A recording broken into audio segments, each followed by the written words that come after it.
Broadcasting from the capital of sports, it's the Matty B Show. Right here on Epis Sports Radio. Matty B. On Epis Sports Radio. Swung on and hit in the air. To deep right center. That ball is high. That is far. It is gone. Very deep as right hits one deep to left field. Headley back near the wall. It's out of here! And that's with the ball game! A 60-point Epis Sports Radio. It's over. Got it! Eric Decker holds it in. Are you ready, my friend? The Jets win Let's in get it. overtime. It's a football Sunday. Yankees game 2 is about to kick off in a matter of hours. Here's new host.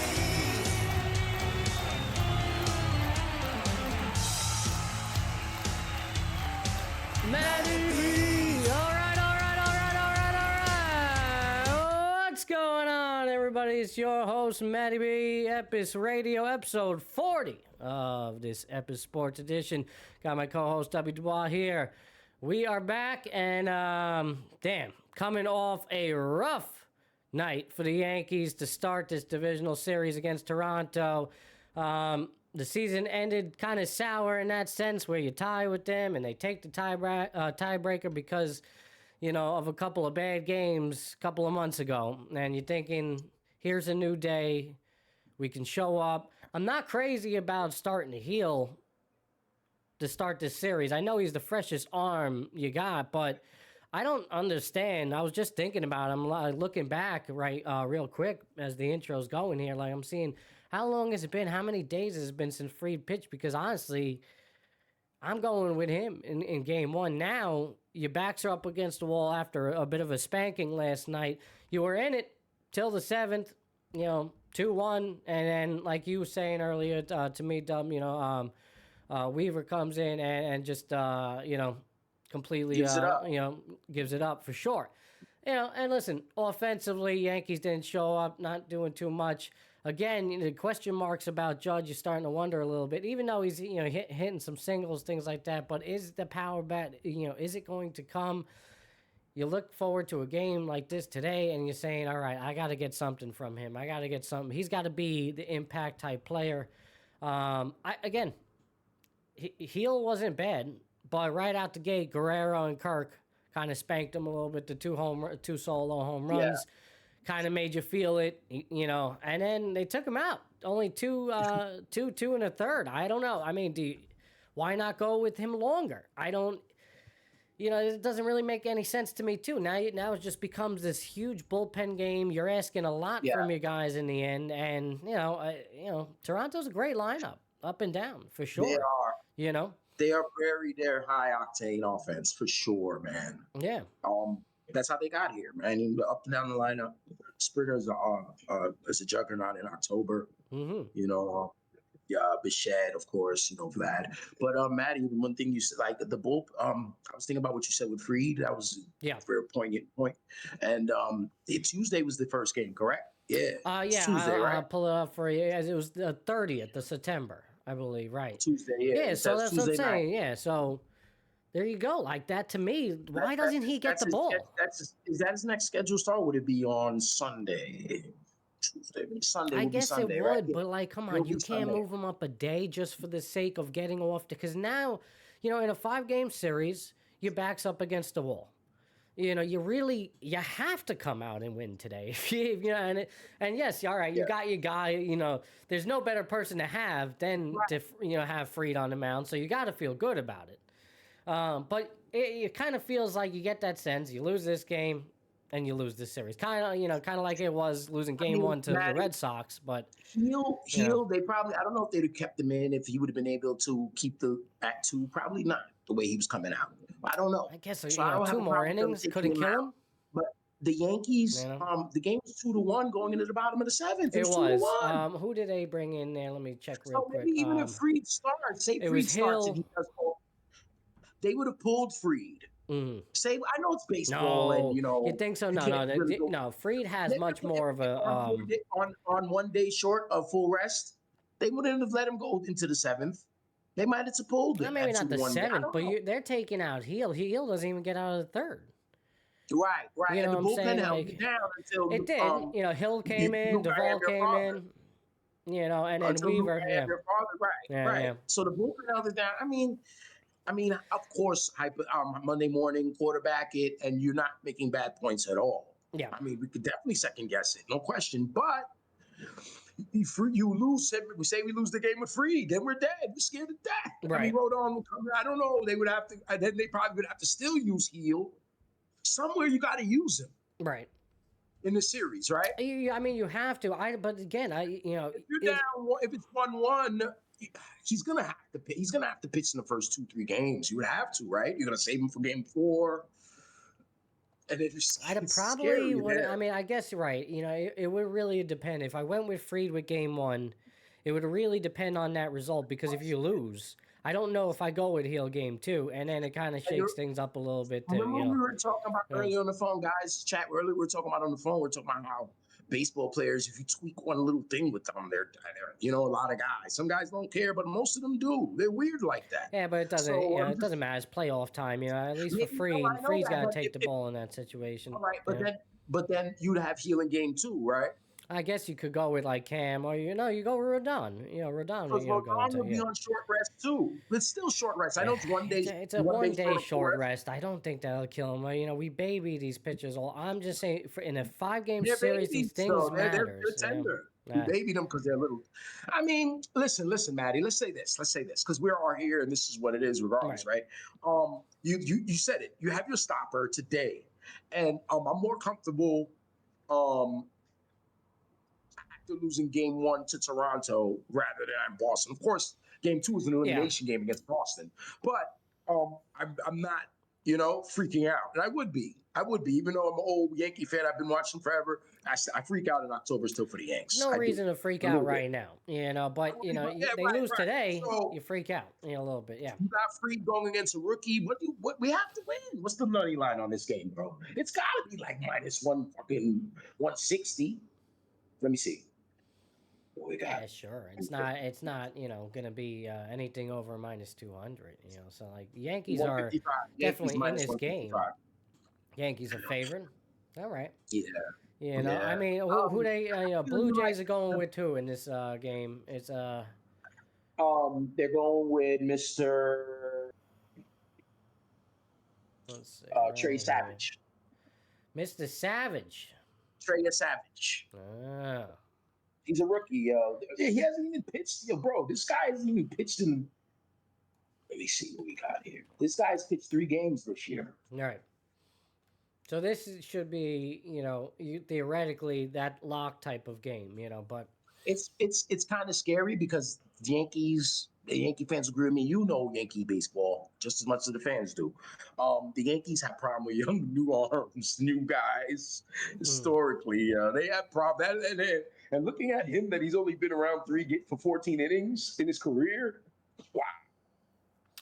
Yeah. Wow, was it 3.21? I know you could our videos are kind of in the way there on the screen. He shut down Tampa on the 27th for 5 innings. He got beat up in Kansas City. He's a September call up. He got beat up in Kansas City. I'm looking at it. You see him, yeah. Put it up for them if you want. I got it up there now. Yeah. No doubt. Yeah. So that's I kind of got scared a little bit. I just said, I'm all right. When I seen the minimal. He's a righty or a lefty? What's he throwing? He's a right-handed pitcher. Right-handed pitcher. Yeah, he's a right-hander. Yeah. From Pottstown, PA. I know Pottstown. All right. Trey Savage, yo. Wow. 22 years old. 22 years old. This is a huge spot for him. You're going up against Freed. I guess, listen, maybe it's because they kind of knew they were getting this spot that they didn't mind it, and that makes sense because analytically this definitely favors them. They got to do their homework, yo, this kid, man. But you know what, though? It doesn't really matter. Baseball isn't played on paper. You got to go out there and do it. And like you said, who knows? This Trey Savage, if he could give him like 4 or 5 good innings, hand it over to the bullpen and find a way. And, listen, Freed's got to do it. I know Freed has been great. But that curveball is nasty, isn't it? he is phenomenal. But he is That he is curveball, human at the same time, and this Toronto lineup is good. But I have full faith that he will at least put up a respectable performance here. Yankees got to score, though, man. Yankees got to bop a little bit. I'm seeing a little too much small ball. Where's their power? Where are you going to get it? You got Stanton freaking thinking he's hitting home runs. Meanwhile, he's barely legging out a double. Judge hasn't hit one, right? What he said? He said, "Kids, don't do this." I know. He said, At least he had, he held himself accountable for sure. Great, He's not one for that, though. He really, I think he just misjudged it. Like, he just thought, bro. He's the big Stantino, man. The big Stantino, listen, bro. You got to give it to him a little bit, though, because, when he hits it, he knows he hits it. So I think... It's not a bonehead play until it costs. I thought he was going to get... I talked about that on the last stream. I was like, I think he, if he would have gotten, thrown out in that position, could have been a bit of a game changer, and he wouldn't got killed. It would have been bad. Yeah. Same thing. He's one of my favorite Yankees. Same thing with the what's his name? Over there at first, Rice. Rice dropping the fly ball in foul territory. It was really a catchable ball in that same game, but nothing came to it. Obviously, they got the player out the next game. But imagine, that guy, next pitch or whatever, hits a home run. People would be ripping him. Shit like that. The Blue Jays, man, they're in this spot. They are so confident and arrogant. I love it. Good for them. But we're gonna beat them. They hate the Yankees. They talk smack all year. You heard the McDonald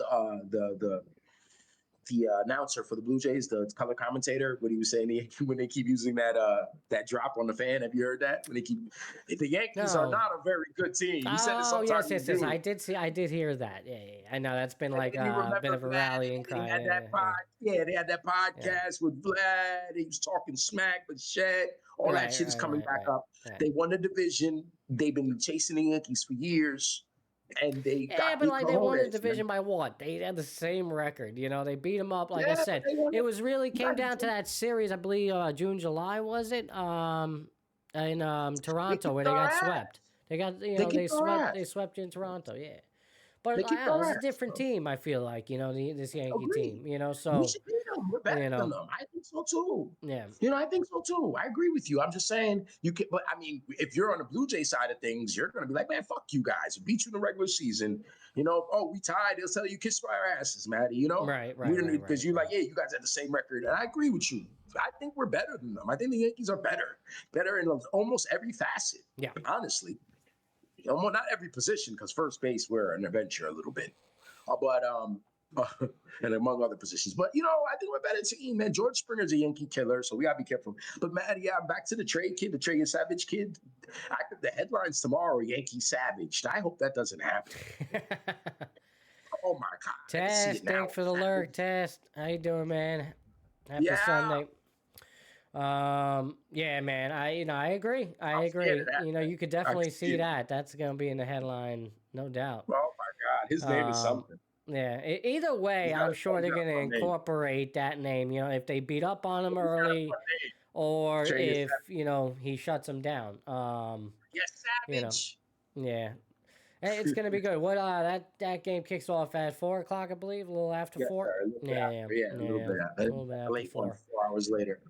Right now, we got a little overseas football in London. Cleveland, 17-14. The other rookie quarterback, right, that Cleveland's got. Dylan Gabriel. Dylan Gabriel doing his thing. That's a whole, I haven't gotten your take or even talked to you about it. The whole thing with Shador, where he muted himself in the post-game presser after Gabriel was announced. Yeah, pantomiming, doing, he mouthed, his answers and shit like that. I do want to hear your thoughts on that. But right now, 17-14. If this game is tight towards the end, I'll play the audio for you guys, and we'll maybe me and Doug we'll give you a little color commentary for the last 2-3 minutes. But it's 11:45 right now, left in the fourth, and Cleveland up. Like I said. the kid Gabriel doing his thing apparently. Wentz, is he back in the game? Because I know he left earlier for Minnesota. Did he get back in there? Did you see him? Okay. I know he had a little injury earlier. He's back. Yeah, he's back on the ball out of bounds. All right. Yeah. Interesting. All right. So, yeah, if that game's tight towards the end, we'll maybe play the audio for you guys there. So, a little football today. The running back we'll go touchdown pass today. Well, the running back? He threw a touchdown pass for Minnesota? Not Carson Wentz, no? No. How'd they get the other one? Was it a Russian touchdown? No, we'll find out right now. Oh, my God. Yeah, the Russian touchdown. Yeah. The quarterback, Cam Akers threw one, and then the running back got the other one, Mason. Jay Mason. Good stuff. So that's good. Yeah, man. I got you, baby. That's you got a pick, though? No, sacked a couple times. No picks. So, he's managing the game. Listen, I seen a nice little spin move for him, all right? Did a little nice little spin move. Almost got to a first down. All right? He did. I know. I was thinking about that. I was like, wait a minute. Didn't he? Like, what did he?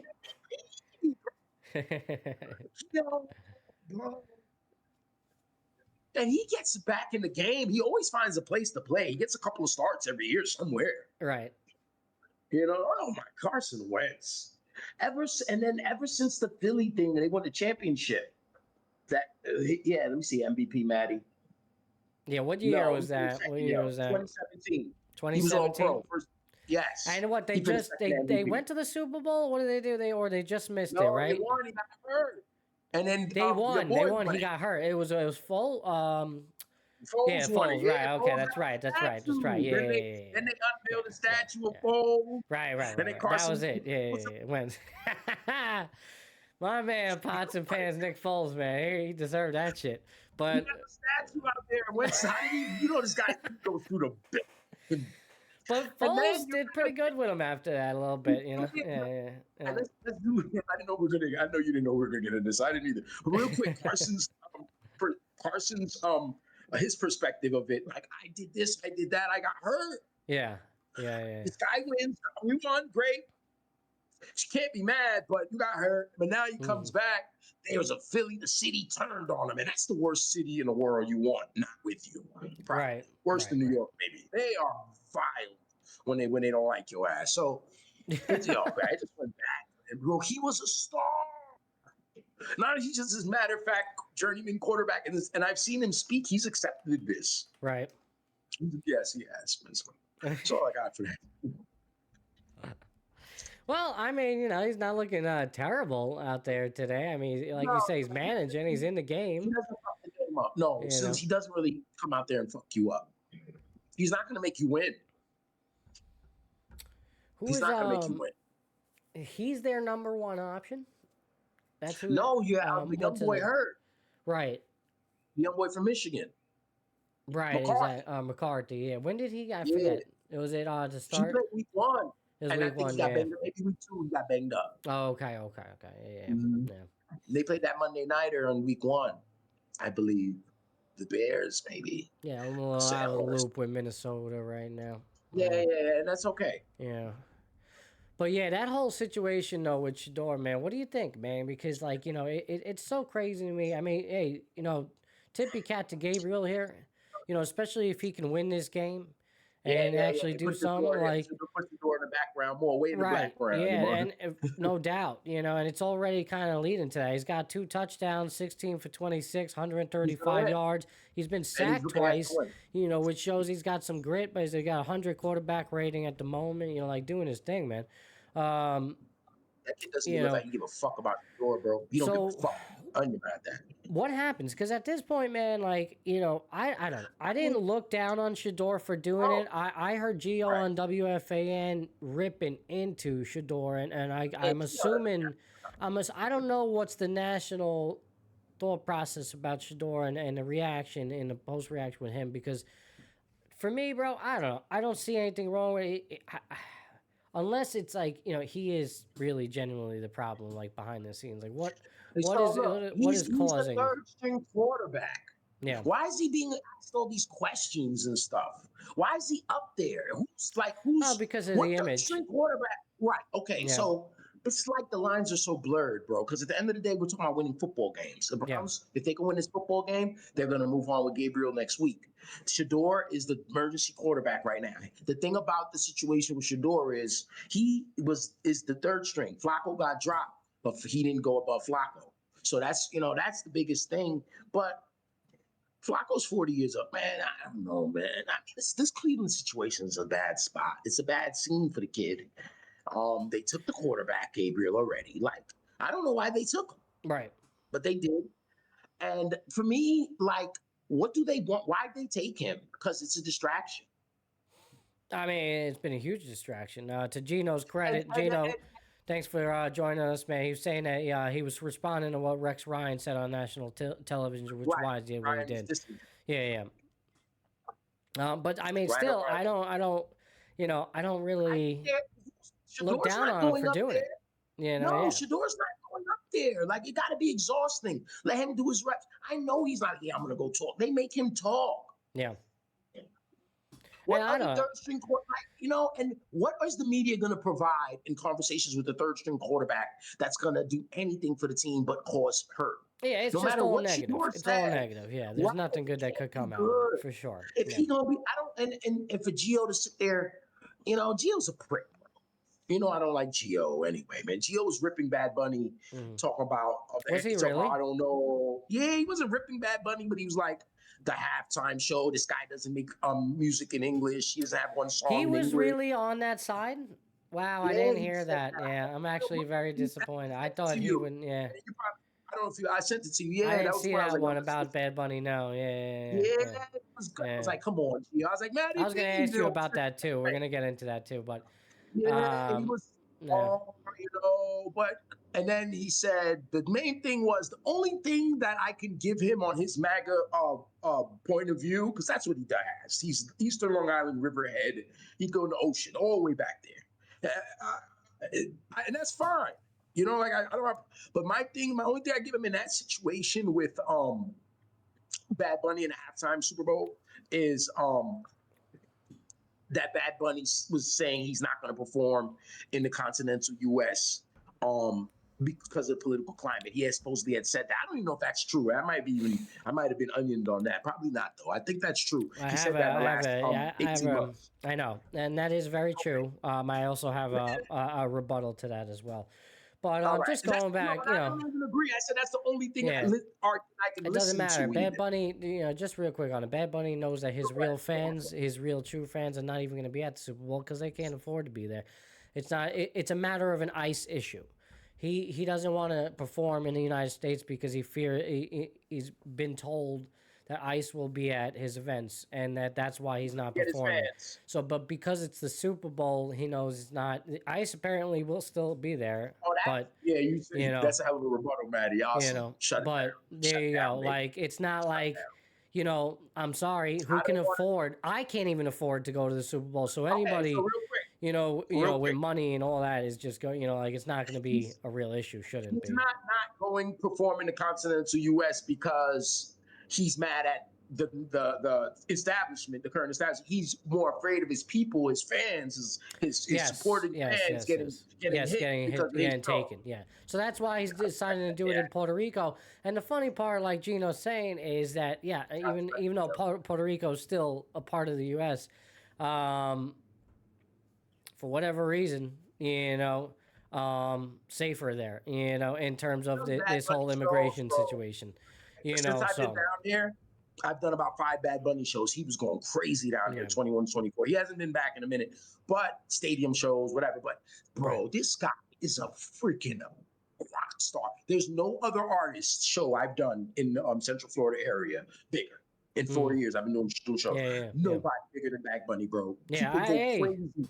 People bring their moms. I see old ladies come. White girls are there. Black girls. Everyone is there. Guys are going there because there's so many girls there. Yeah. Forget about it, man. They don't understand them, half of them. People don't care, yo. It's all good, man. This Korean music come over. People just want to feel a beat. And to be honest with you, like the American songs overseas, they don't know English, but they listen to Mobb Deep. Yeah. They listen to 50 Cent. I hate the whole argument. Because for one, listen, he's literally an American citizen for one, right? Two, you know, like there has been non-American performers, you know, for decades. All right, Coldplay for the white people being one of the biggest one of them. You know, not American. Yeah, like, But they speak. They're gonna say to you, they speak English, man. You know, I know you speak English, all good, but like not American. All right. Like, let's Shakira. You know, let's go down the list. You know, as a U2 or whatever. You know, like it just keeps on going, man. So like, let's this guy, you know, like guy, just stop with that. And not for nothing, like technology. Turn the freaking captions if you really want to know what he's saying. Turn the captions on, you know, closed captions on your freaking TV, and it's America. I want to just watch. Turn my you know, TV on. Why do I have to do God that? forbid you got to read it. You know, you'll read, you know, and it might not be like even perfect translation, so it might be a little weird via the caption. But at least you'll get the idea, or just listen to the music and vibe. Hey, or about this, don't fucking watch it. You got a problem? Just move away. Friends over, go smoke a stogie. Go smoke a joint, get a cigar, whatever you got to do. You know, smoke break. You know, like get some more food. You know, piss break. You got what? 20 minutes, 25 minutes. Game's coming back on. All right, don't worry. It's gonna be. He's been on the stage before. He's with someone. I forgot. I think he might have been with Beyonce at the Super Bowl. Yeah, he performed. Oh, really? It was in one of those. It was. Yeah. He pulled up. Yeah, that's right. Okay, so it wouldn't even be his first time. Okay, yeah. Okay, that's interesting. I forgot about that. Yeah, the guy's a mega rock star for sure, man. Yeah, for sure, man. But again, like I don't see any issue with that. It's just interesting to that we got there with all that. I can't believe Gio was on that side. I mean, I'm not surprised to be honest. I'm not surprised. It's just like. I don't know. It's something that I think he kind of is logical with, and really, all right, dude. You know, wasn't like this when he was on CBS Radio, when he was on the Nationals, when he got in that spot, when he got part in the spot, bro. He bought a boat. He gonna play golf now. Right. And he out there, bro. He's out there. He's a miserable guy, yo. Yeah, I know. You say that a lot. No, it's true. You know, it is true.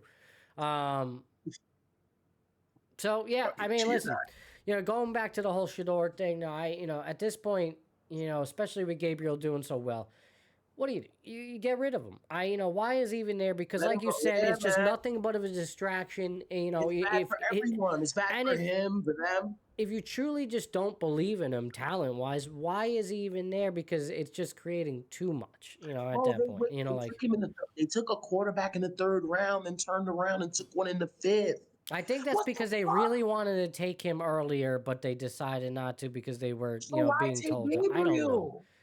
I don't know. It was like they did a favor. Bro, somebody. Bro. But what favor are they doing now? The same people. You know what I'm saying? No, they're not doing themselves any favor. They shot themselves in the foot. I think the Saints could have took them, but By the way, I don't know if you're watching, but Wentz, Vikings with the ball, 17-14. Less than 6 minutes to go here. We're going to see Carson Wentz. Wentz with a throw to the right side. Caught for about 6-7 yards. And they're moving. There you go. We could get the audio up and talk about it if you want. We got 6 minutes. It's a little earlier. You want to wait till it gets down a little bit? Let's get that. Maybe we'll get the Gabriel drive if Minnesota scores. Yeah. We'll see if Wentz does anything here because that could really dictate. That 6 minutes could turn into 14 real time. I know. Yeah, it could probably 20. With all the timeouts. No doubt about it. But interesting, big spot for the Wednesday. Yeah, let's see if he can do it. But I don't know. You just got to get rid of Shador at this point. Am I crazy, or I don't know? Would that create too much of a distraction for the Jets? But if they release him to pick up Shador. I mean, the Jets can't have Shador either, yo. Jets same thing as the Browns, bro. Well, Remember the Jets got Tebow, bro. The Jets are, but Shador. I honestly, am I crazy to think that Shador actually has talent? Just bro, man, I'm mad he didn't go to Philly if those reports are true, or he would have been playing for Lamar right now. He would be playing the next 6 games because Lamar's out. Baltimore's season might be done. Yeah, they are 1 point. They might get. I picked them this weekend just because they're faves, and I like dogs. I always like dogs, as you see. I take a lot of dogs, but they might be one of the worst top 5 to 6 worst teams in the league with all these injuries. They're bad right now. They're Do they banged have up. that many injuries on top of Jackson? What's Yeah, they got skill position injuries. They got injuries in the secondary. They have injuries on the offensive line. Then Derrick Henry's not looking like himself. It can go bad quickly for them. right? I mean, it's already gone bad, and then with the injuries for sure. There might be a throwaway year. Yeah, It might be. It happens. It happens. What we got here? I don't know, man. For Cleveland, they got to move on with Shador. And do you think he has any future here? Do you think a team picks him up? No, he doesn't have a future. He has a future in the league. He's going to find some place. You firmly believe that? Because at this rate, he was barely drafted, doesn't get a real chance here in Cleveland. Now, I don't understand why. Gabriel is at least saving Cleveland's face for the organization today by this performance, but hey, it could still result in a loss here. You think he might get? You think this is a blackball job for the organization, or just in period? I think it might be, yeah, for sure. Doesn't get an opportunity in this league. Yeah. How is it not already, bro? Because it doesn't seem like he's going to get any legitimate. He's not getting any legitimate consideration here. You know what? Honestly, bro, I can't argue if you want conspiracies go there. I won't argue with that. I don't know. Like the Browns. Why did the Browns take him? Well, right. That's what I mean. But there's no other team. There's no other team that is going to take a flyer they got out the on him. Rattler. They got the rattlesnake guy. New Orleans got the Steve Rattler snake guy. Rattlesnake Rattler. I don't even know. You don't even know. That's what I mean. But you can't. Cleveland doesn't have a great prospect at QB right now, right? Like they just they have another young quarterback now. I know, that's what I'm saying, but this is what we're working with, and he can't even stand out amongst these players, whether it be because of the talent, whether it be because of the side. Well, that's what I'm saying. So if it's not because of the talent, then what is he doing there? Because you just got to get. If he's a cancer in the locker room or for an organization, then get rid of him. What are you doing? You think that rookie quarterback is running around being a cancer in the locker room? I doubt it. I think he's shutting the hell up. Shador? Yeah, I don't know if he's shutting the hell up. I don't know if he's shutting the hell up. But I don't know. Bro. I don't know. I don't know. I saw Myles Garrett playing around and shit. Because those are the alphas of the team. They're all fucking around like he's little bro, ready to tickle his ass. I don't think what we see is anything that what's going on inside. Maybe he's cool with the players, not cool with the organization. Yeah. Maybe it's a thing there. Well, what is he? Maybe he's like that disgruntled employee that's like, yo, fuck you. But like to the players, he's all good. I think he'd have been gone. I think he's going to be gone. If I'd be surprised if he lasted another week. If they don't release him this week, especially if Cleveland holds on to win. To the media, everyone will be mad. But what the hell does an emergency quarterback talk about? I've never seen an emergency quarterback at a presser. I've been watching the NFL since 1989. I've never seen it in an NFL quarterback. Have you? I know you have. What is he supposed to say? Where is the guidelines for emergency quarterback interviews? Because he's not getting interviewed as a quarterback. He's getting interviewed as... Well, so we all know the reason, because of his father, that's just that. Right. But it's just what does that do to the young man? Like, I don't know, bro, but I don't think he's been getting the greatest advice all the time, but I think he's getting good advice right now. Just do your work, young man, and go to work and behave. I think that's what they're telling him. I think that's what he's doing. Like you said, the pantomime shit ain't really bother you like that. This is kind of goofy, the press conferences. So he's being a goofy kid. But no matter what he does, he's screwed, bro. Gino, I don't think a good team would take a chance on him, but like the Jets, are they a good team right now? No. You know what I mean? But those reports said that Cleveland and Baltimore, I keep saying Cleveland. Baltimore and Philadelphia wanted him. And they're like, yo, you're going to back. But then they said that the Sanders camp, I don't know if it's true because it makes the Sanders camp sound a little cocky and a little, like made bad shit. But they were like, yeah, we were interested in drafting. And Shador was like, yo, you guys got 10-year quarterbacks, Right. You guys got 10-year quarterbacks. I'm never going to start there. So he's like, so they're high. But it was a good place for him because he's thinking, yeah, whoever draft me, that's the team I'm going to take. Is going to be. No, what we see is better. Like Shador, the journey you're taking, you have to do extra things. You have to do elective courses, so to speak. So you would probably have being under Jalen Hurts or Lamar would have been beautiful for him. He'd have been starting in Baltimore today instead of whoever the hell else is starting today. But I don't know, man. I'm not blaming him and shit. But the job might have been out. The hit might have been out on him, Matty. All right. It's 4th and 11. I'm pretty sure it was. I think the hit is out on him, and I'd be surprised if he's still with this team come next week. If you want anything good to come from Store, you don't want him as a Brown anymore. Yeah. You don't need and if you're a Brown fan, you probably don't need Shador. Like, just let him go. Even if you like Shador and you're a Brown fan, let Bo go, yo. All right, I'm going to put on a little audio. We're going to catch the end of this game. Cleveland did nothing, and Minnesota did nothing. Cleveland did nothing. Now Minnesota with the ball back again, and a little over 3 minutes to go. So let's put that up for you guys. All right, I'll put the box score up. Versus zone, he gets open. He is one of the best wide receivers, over 100 yards today. And let's not also forget, he's done that with how many different quarterbacks now, Kenny, right? Just think of the quarterbacks that he's gone through in the past 5 seasons, and he still has that production. All right, 3:05, Wentz, 1st and 10. It's Carson Wentz starting his 3rd straight game for the On the Vikings. 20. Trailing by 3, low snap. Wentz able to hand Big run through the middle, almost a first down there, 9 yards. And on the 3 minutes they go. So this is it, man. 3 timeouts for Cleveland. Minnesota's only got 1 timeout here. Look, the snap could have almost been a disaster So for the offense. that's a bad spot. You heard what I was saying. Remember I was saying before the day started, I said Miles Garrett, best player in the league. This is the spot right here. Yeah. Right again. Wentz to the outside. For Vikings first down. Harden brought him down.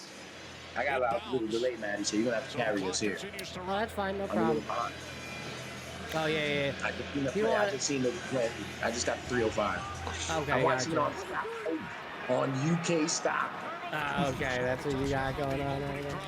You know I'm screaming, baby, Matty. Matty, I might have something for you, though, because I got them back. 48-yard line, it's Hawkinson.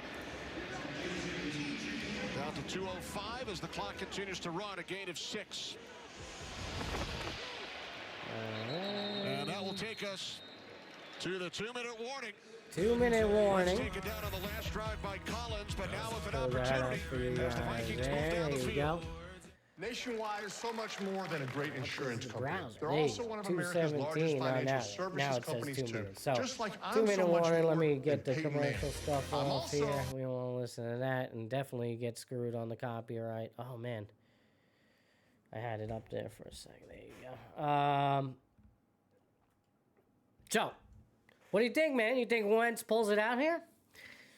I'm very fascinated by it. I don't know. You think Wentz spoils Gabriel's? Gabriel's. Oh God, I got the Browns, and you're debut. kicking my ass in these. You're kicking my ass in these picks, and I got the Browns. So I don't know. Did I? What did you do last week? Because I didn't go over last week's numbers. I didn't go over them, but you were kicking my ass week 1 and 2. Yeah, 7 of I was after week 3, I was 7-5, and you were 4-8. Well, week 4, I didn't write them down in our little book here. What you got? I gotta tally up week 4. Because I don't know. I just went with actually for week 4, because it was last week during the marathon. I'll be honest, I wasn't like tapped in or whatever, so I wasn't really focused on it, and I just went. I went with whatever opposite of what W picked and hoped for the best. Oh, yeah, nice. I like that. So whatever whatever you got, or whatever you didn't get, I guess it. Well, yeah, it kind of does, right? If you do well, yeah. Right. Did you do well? Did you check them? I don't even know. I didn't honestly, but listen, because we like to pick 4 games every week, and be in control of my own destiny. So it does. So you didn't check back though. You didn't check back on the picks. I'm very intrigued. We can check back right now. That's for sure. Yeah. But Yeah, we're just waiting for the game to come back on right now. And got Minnesota, Cleveland. Carson Wentz on the 2-minute warning now, trying to orchestrate a game-winning drive. We'll go over that real quick. Let me actually pull up that text. We could see, but we'll go over some of the picks for today as well. I could get that going for you guys, but I want to write down the week 4 picks. All right, game's back on. For the most Let's over the first 4 weeks of any NFL season. We had been a part of a couple of those, right? With the Bucks, Falcons, and the Bucks and Jets. And man, those are some good games.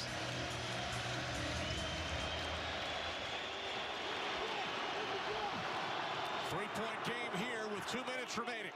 Right now, Justin Jefferson at the bottom of the screen, lined up against Denzel Ward. Second down and 4. Wentz over the middle, first down. Wentz, first down. There you go. Pass over the middle. What you're going to see is a lot of Minnesota moving. Going right over and TJ Hawkinson. What was interesting is that they rolled the zone away from Denzel Ward, yet Carson Schlesinger went a little too far, and then Hawkinson went right underneath where he was.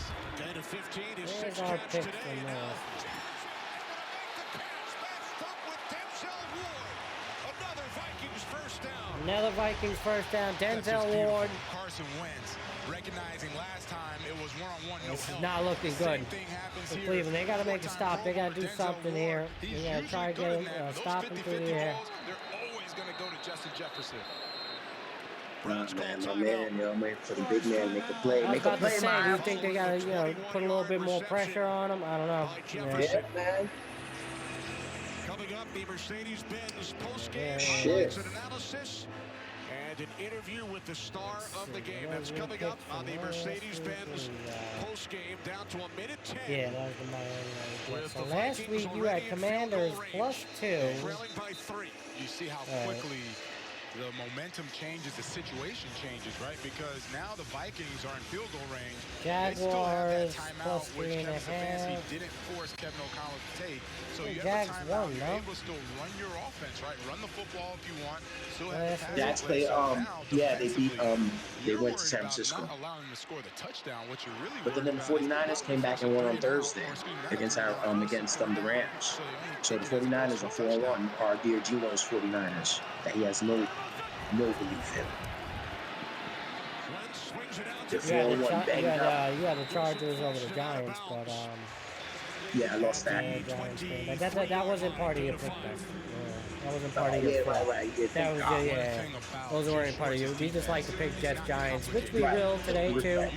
Before we get out, I think both games at 1 o'clock right today. Yeah. So really read the defense. Yeah, Know as usual. who's not coming. This defense is very violent, And physical, God but forbid it's those not teams taxing play mentally. And that's why you see Kevin O'Connell liking to have these motions out to empty. in prime time, you know. second down and 5. All right, I want to focus in on here. Wilson The tripped rest up of by this. Miles Harden.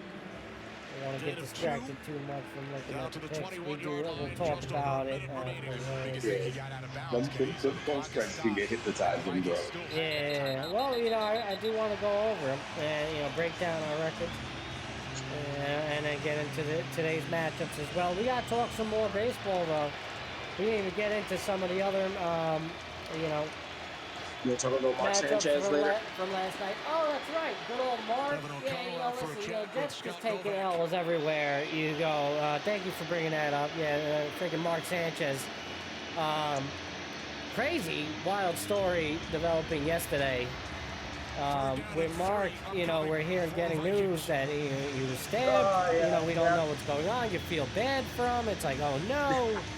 Friggin' Mark's been stabbed over here. What's going on? I was just genuine.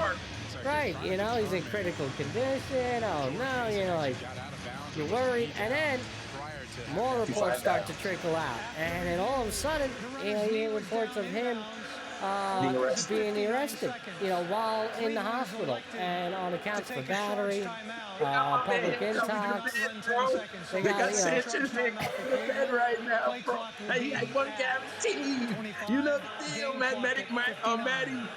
Got a fucking chain to the bed. Mark Sanchez is chained to a hospital bed right now in Indianapolis. He's supposed to be doing a game today. Raiders and Colts, 4 o'clock or 1 o'clock. He is chained to a bed, a hospital bed, bro, because he's an asshole. It's insane, and he was what it was, 69-year-old male, apparently, 69-year-old male, apparently just defending himself. Sanchez, Sanchez, being the aggressor in the situation. Could you imagine a drunk Mark? Like, what's going on in the life, Mark? Is it bad at home? Before you go over that part real quick, the guy's a DoorDash driver. Mark was telling him he can't park in an alley, that he's parking in and deliver food. Mark, you're not even from there, bro. Yo, bro, can you imagine how drunk he was, Maddie? Oh, had to be wasted. Had to be, just dropped. I mean, you would think. I don't know. Seems like a pretty composed guy. I don't know, I had to be just belligerent, bro. The day before the game, bro. Right before the game. I know. Yeah, I mean, what's going on in your life, Mark? That you gotta be getting into it with. Was he getting blitzed like that before the championship games? He getting blitzed like that right before work? Probably not, but who knew that? Now he's doing it. He might be doing it now. This is his thing. This apparently is his thing, bro. When stuff like this happens to you, it's not the first time he went out there and had to do a ball. No, I mean it's gotta get real bad for it to get to this point. Yeah. Right. Yeah. This is not the first thing. You've had drunk nights. He's had drunk nights in the crib. He's probably passed out. He probably don't even remember. By the way, Carson Wentz inside the 20 here. Let's get it back on for the peeps. Inside the 15 now, 47 seconds. Clock is ticking. Minnesota still only got one timeout here. They're making them use them up. Cleveland using theirs up. Up to the line of scrimmage, Carson Wentz getting the play call. And now is the time where you need a Myles Garrett. It's Brown's defense to step 30 seconds. Snaps it. Throw to the right. Oh, he's got it. It's in. Touchdown. Minnesota. It's over, baby. How about that? Wide open, honestly. No coverage down the right line there. Obviously, Bowles snapped one on the 15 there, so not much real estate, but beautiful throw to Addison. And that was a pretty bad drive defensively for Cleveland. They just, again, only one timeout, plenty of time, well managed in terms of the play clock there, and just being mindful of that. To get to 25 seconds and not use a timeout is honestly phenomenal. Now, 25 seconds is a lot in football. They got one timeout left. No, I think that's it. Cleveland's got none. Cleveland used theirs, so they tried to make a stop earlier. The throw is great. Denzel Ward was baiting him. They exhausted their timeouts on this drive then? Because they had, or was it the previous drive? I may mess it up on that. But they probably had two going into this drive. I can't emphasize enough. But Maddie. Carson Wentz, how about it? That's a beautiful ball right there. I'm gonna lose this one because I got the Browns 3.5. Right. Yo, Vegas, man. They right the Browns. Yeah, that's right. Okay. Well, I mean, wait, what's the score? Actually, there's not even a field goal to do it, right? That was 4. That's it. It's over. Yeah, it's over. It's toast. That's the game. Yeah. All right. It would be the Browns defense. So toast.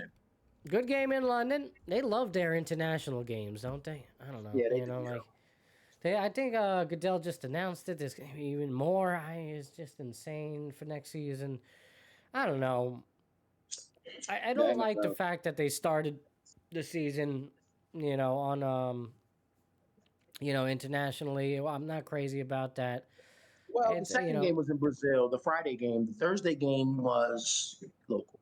It was international. It was in the States. Was it? Yeah, Philly and Are you sure? I thought the first game was international. They had that Brazil game on Friday, that Kansas City Netflix game. I'm gonna say for sure, yeah. We're not gonna. The first game of the year. I thought it was the one internationally, bro. It had to be. Where was it played? It was Dallas Eagles, but where was it played? Yeah, Thursday night in Philly. It was in Philly. Okay. Mm-hmm. That's right. That's right. You're right about that because they were raising the banner. It was the whole thing. Philly didn't want to come out. You know, they wanted to keep it separate from last year. They wanted to focus, so they didn't want to be there for the ceremony. Yeah, right. Yeah, so the second game. All right, but even then, you know, for a team, that I guess that's what I meant by that. Even for a team to open up their season, away from your home crowd or whatever, like, and especially an international crowd where, you know, it might not be as interested, things like that. It's just a weird. I would think that's a very weird way to start it, and then on top of that, travel. Coming into play and having an effect on guys, you know. If they want, they're gonna do it, bro, right? They're gonna find. But I think they make everyone play. I think they're gonna. What makes sense to me is just play one game out a week because they have an extra game, bro. Yeah. In the schedule, you know, we have an extra game. You have an odd, so that means someone's getting extra home game or an extra road game. So if they play straight up, but if that international game can balance the schedule out, so to speak. You know, be that one game that splits it, and then you get your 8-8 on each side. But he's gonna do it. They got guys that playing in Dublin. There's college football they were playing in Dublin. Apparently, Ireland loves American football. You know, very physical country. I guess so. You know, historically. Yeah, I mean, it's a yes. You know, I could see that, and I could see that there is a market for it. But I would just think.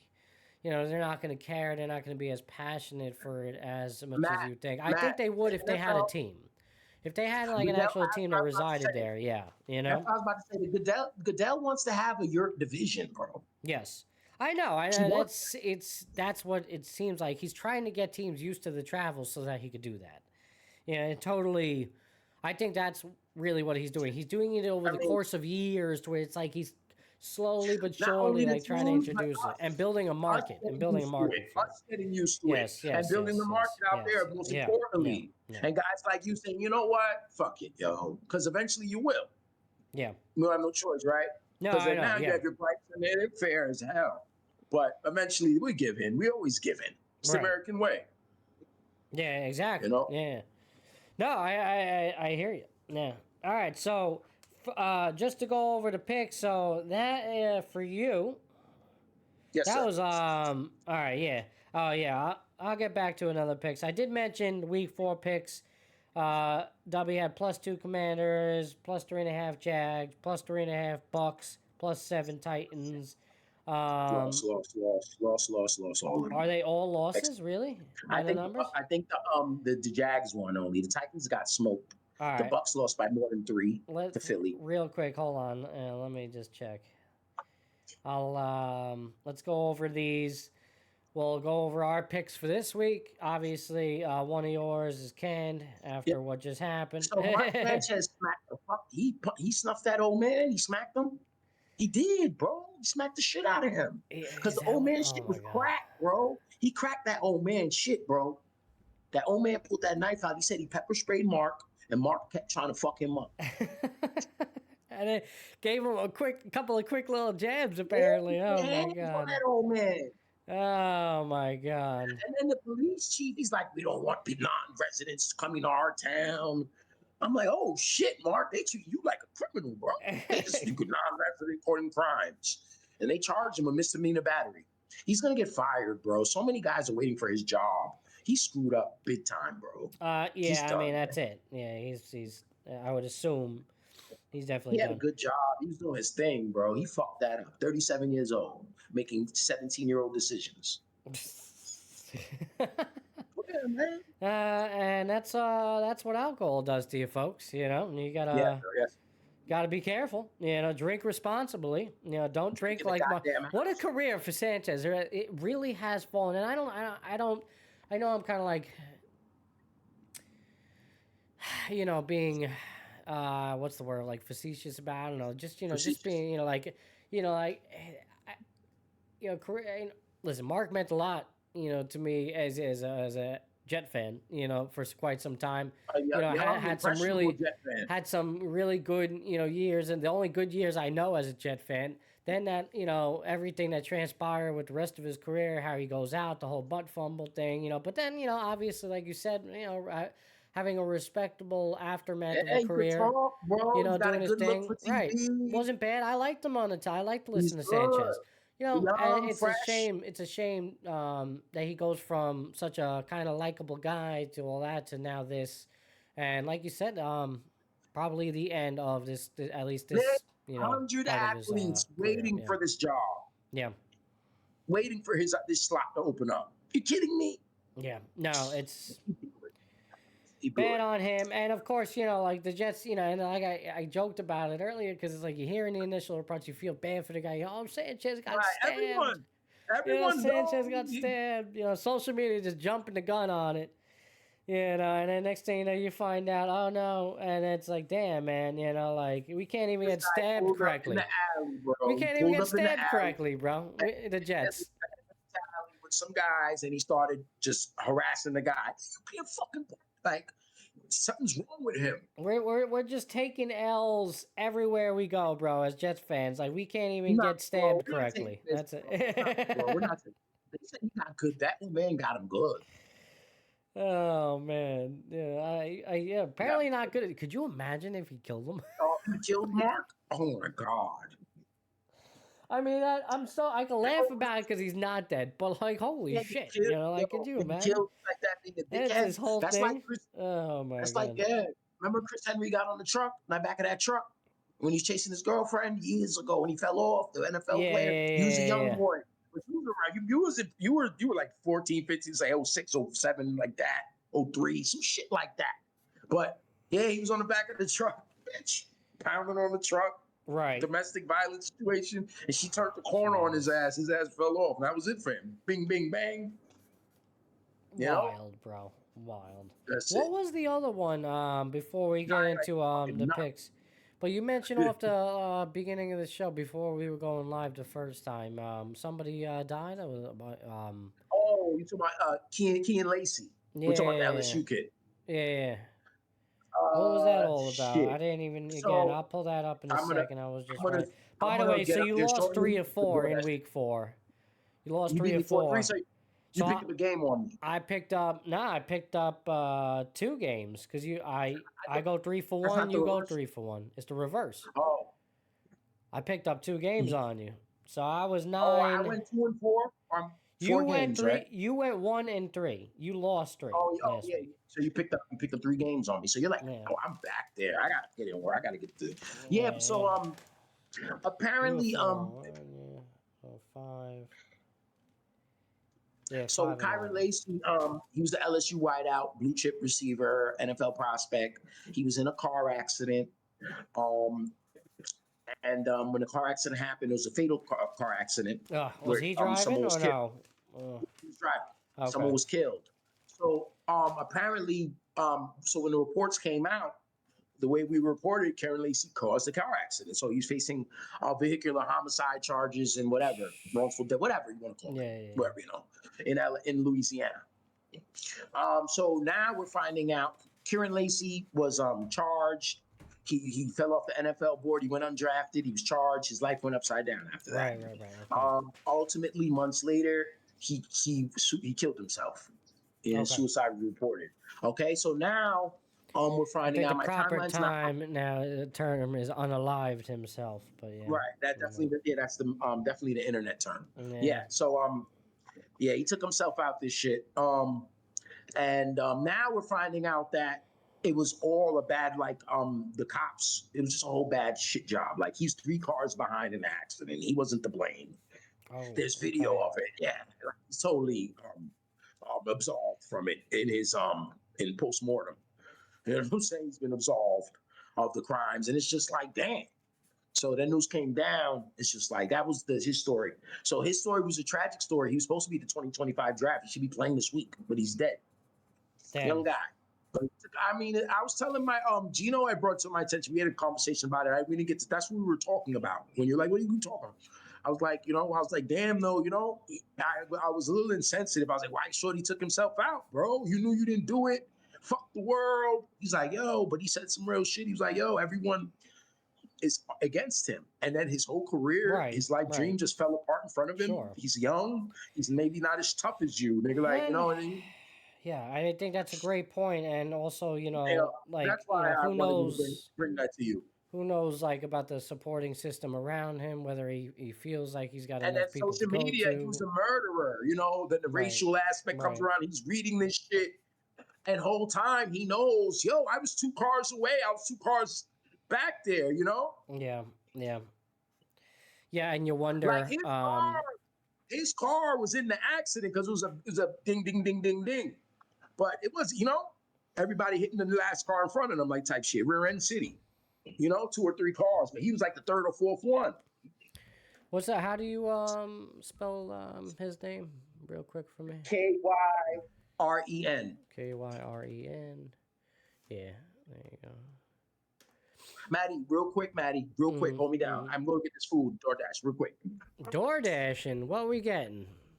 You want to send it through the Discord? I'm starving, man. I could go for some food right now. Damn, I should probably Uber Eats myself some food. Even though I got food here, I gotta, but like I know me, this game's about to start. The 1 o'clock games are about to start. I want to sit down and watch. I don't want to cook right now, but I do got these short ribs that I could just throw in the oven. I'm probably gonna do that. Get that going. Looking at images of Mr. Lacey, man. I didn't hear about this. I didn't hear about this story. That's crazy. What a shame.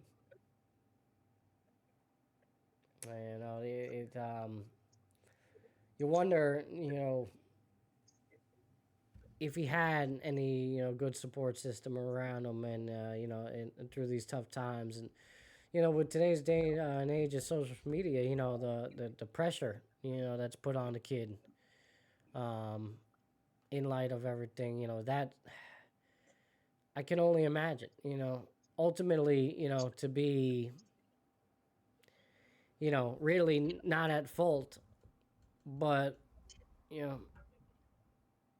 based on, certain narratives being written about you, it doesn't quite, reflect that way. And shame that a young man has to lose his life. And, it came down to all this, everybody involved.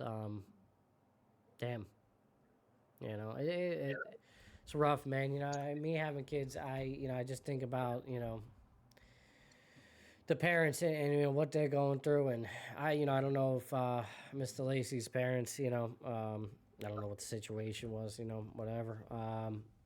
If both of them were present, if or even around, I don't know. But assuming that they are, I can only imagine what they're going through as a family. And you try to protect your kids at all costs, especially during these times. And I wonder if anything with the political climate that's going on has any effect on this kid taking his I'm sure it does,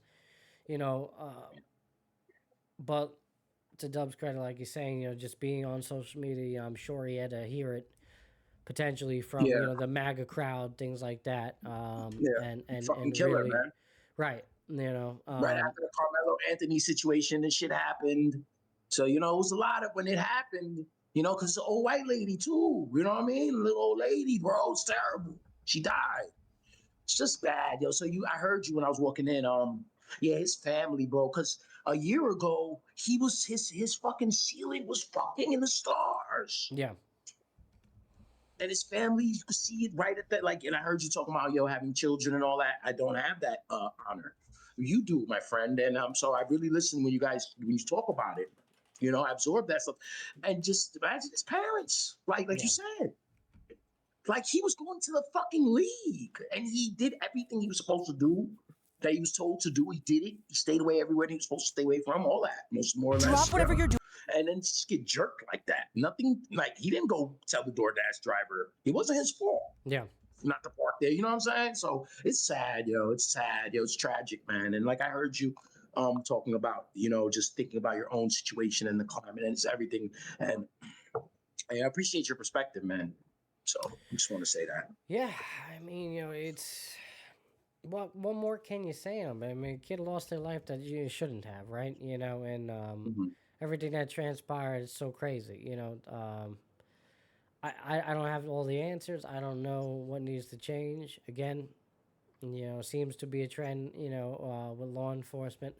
But it's just more than that. It goes far into just social media and abuse and just not having the proper outlet and the resources to give to this kid and help him guide through it. I mean, you can argue, oh, you got to be strong and get through it, man. Yeah, and I kind of was saying that earlier. I was, damn, why'd you do that? And but it's insensitive. It's tough, man. You can never. It was insensitive. You can't get on, other people. You don't know how they're gonna, handle something. It's different for everybody, and something as heavy as that. Geez, man, I'm not really surprised, to be honest with you.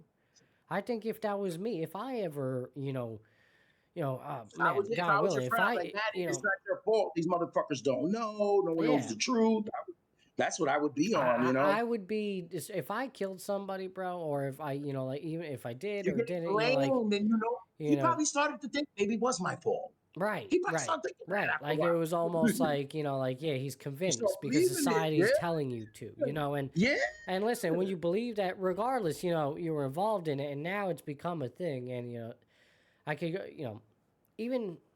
Regardless, you do or you don't, it felt like he did at that point, right? Because to the world he did, so, and you're right. In his eyes, that may have been a real truth, or just a struggling part to move forward with. And the easier thing is just to end it, I say that a lot when it comes to, unaliving what yourself. Do you do? I can't play football. What am I going to do? This is what I'm supposed to do. Right. This is his kid's life and dream, everything that he had wished for, and it's just, gone in a blink of an eye. And apparently this happened in the college city. So they didn't even protect them like they usually protect the players. They'll let these kids get away with stuff. Look at Hernandez in Gainesville. He was doing all type of shit, and they were covering it up. This guy gets set up. All about that, They protect these kids a lot, bro. These black players, the black college football player, they'll protect them in Alabama before they protect a regular black kid. They don't fuck on the regular player. But the football players, they're everything.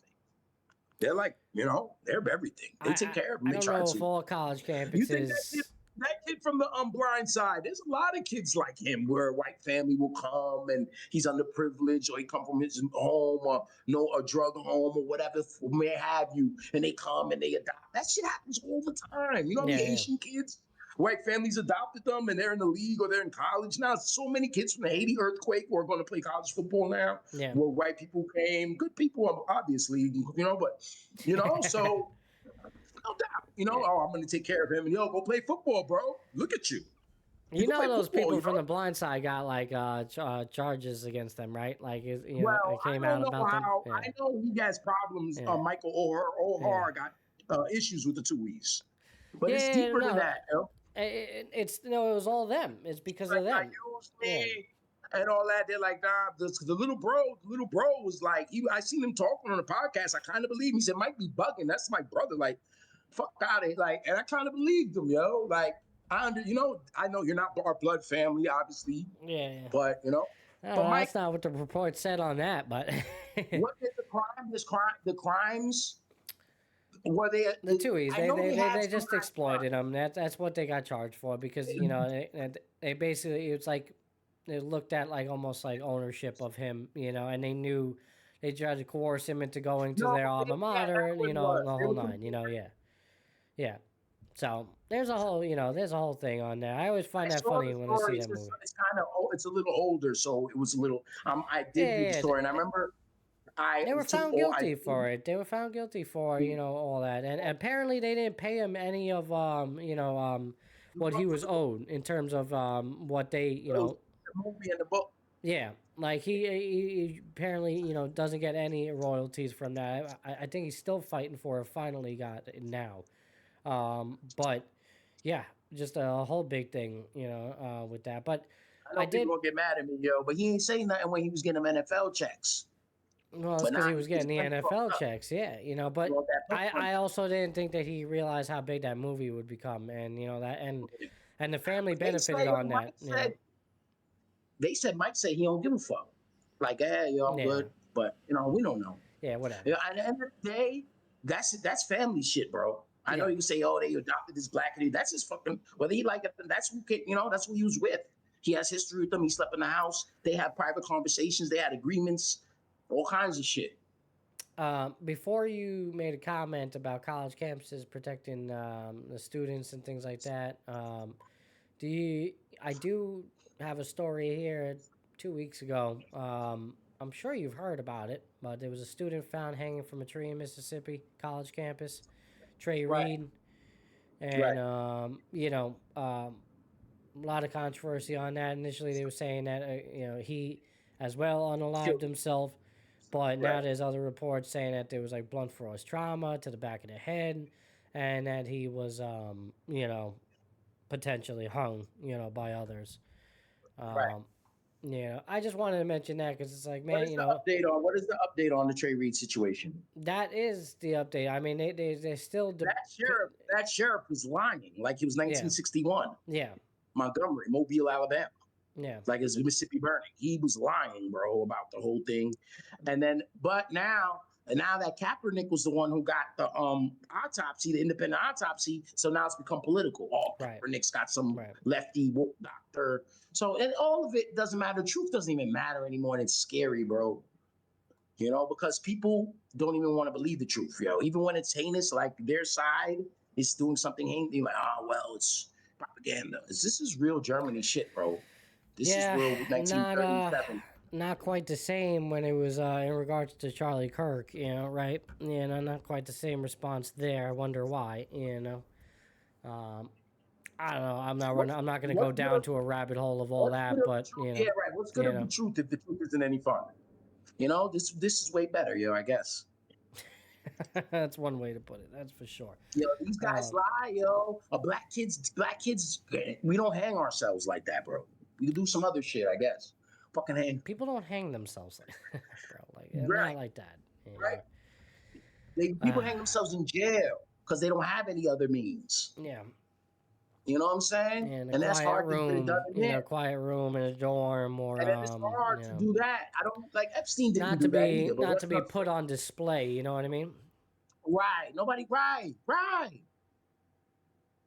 Or people want a big bang. They want a crowd one more time. They'll do it in front of people with the shot to the head, some shit like that. But and then now people say, oh, but there was a white kid who was hanging in a tree the same week. How come we're not talking about him? Right, I don't know. Why aren't we? Who hung him? Did he hang himself? How do you climb up a fucking tree? Ever gonna hang? You know what I'm saying? Who's gonna climb up a tree? And I'm gonna go park here and climb my tree. Like you said, you could, but it just seems very unlikely when you're in the situation of suicide. You want to be alone like that in the cold light.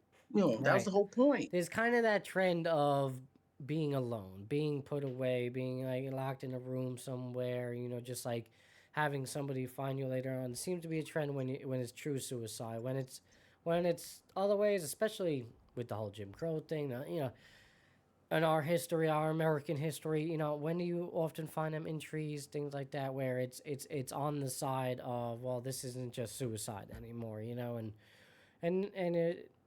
come on. I'm not trying to paint a propaganda here, but, and then now, we're hearing with, the autopsy, because thanks to Colin Kaepernick, what good, people want to shit on him so much and everything that he did for the NFL, or just his, Black Lives Matter movement and everything like that, and here he is, uncovering this, and good on his part, utilizing his resource for good and doing, what it is necessary to maybe shed some light on a fucked up situation, but of course, even that is not enough. Even when you're presented with the facts, the narrative remains the same, and it's the society in which we're living in at this point. It's just crazy. This guy's trying to, I mean, we're not going to, this is Epis 40. We're not going to even go down the hole today too far because there's so much you can go and just play fucking pick a article. And they're all the same, where you're sending troops here, and it's unconstitutional. There's so much unconstitutional shit in the news. So I don't even want to get into it. It's gonna piss me off. As a veteran, as an American, as a black man, as whoever the hell I am in this world, it pisses me off. All right, picks for Week 5 as we get out of here. As the games are about to go, we're gonna give you our picks right now. 1 o'clock games are kicking off. Great. All right, Week 5. Yeah, we're kicking off. Thank you, Dub. Appreciate you. All right. So far, kick out. You know what? Let me get a little football music up in here. Hold on. I love that. We gotta do that. We gotta get the little football team music up in here. That New Orleans Giants game is so intriguing. These two bums, yo. It looks like it has the potential to be a great football game. I don't know. Something about it. Some young quarterback and the Giants out in the dome. Jackson Dart, Swaggy, this other kid quarterback's gonna want to show something, even though we don't have any faith in him. But I think you still got Kamara out there, big play guy. What's this kid name? I couldn't remember his name last week. I told you I was pissed. Jalen Hyde. He has an opportunity. It's gonna be fun. I think it should be fun. I hope it's not a shitty game. I could be wrong. It might be a shit game.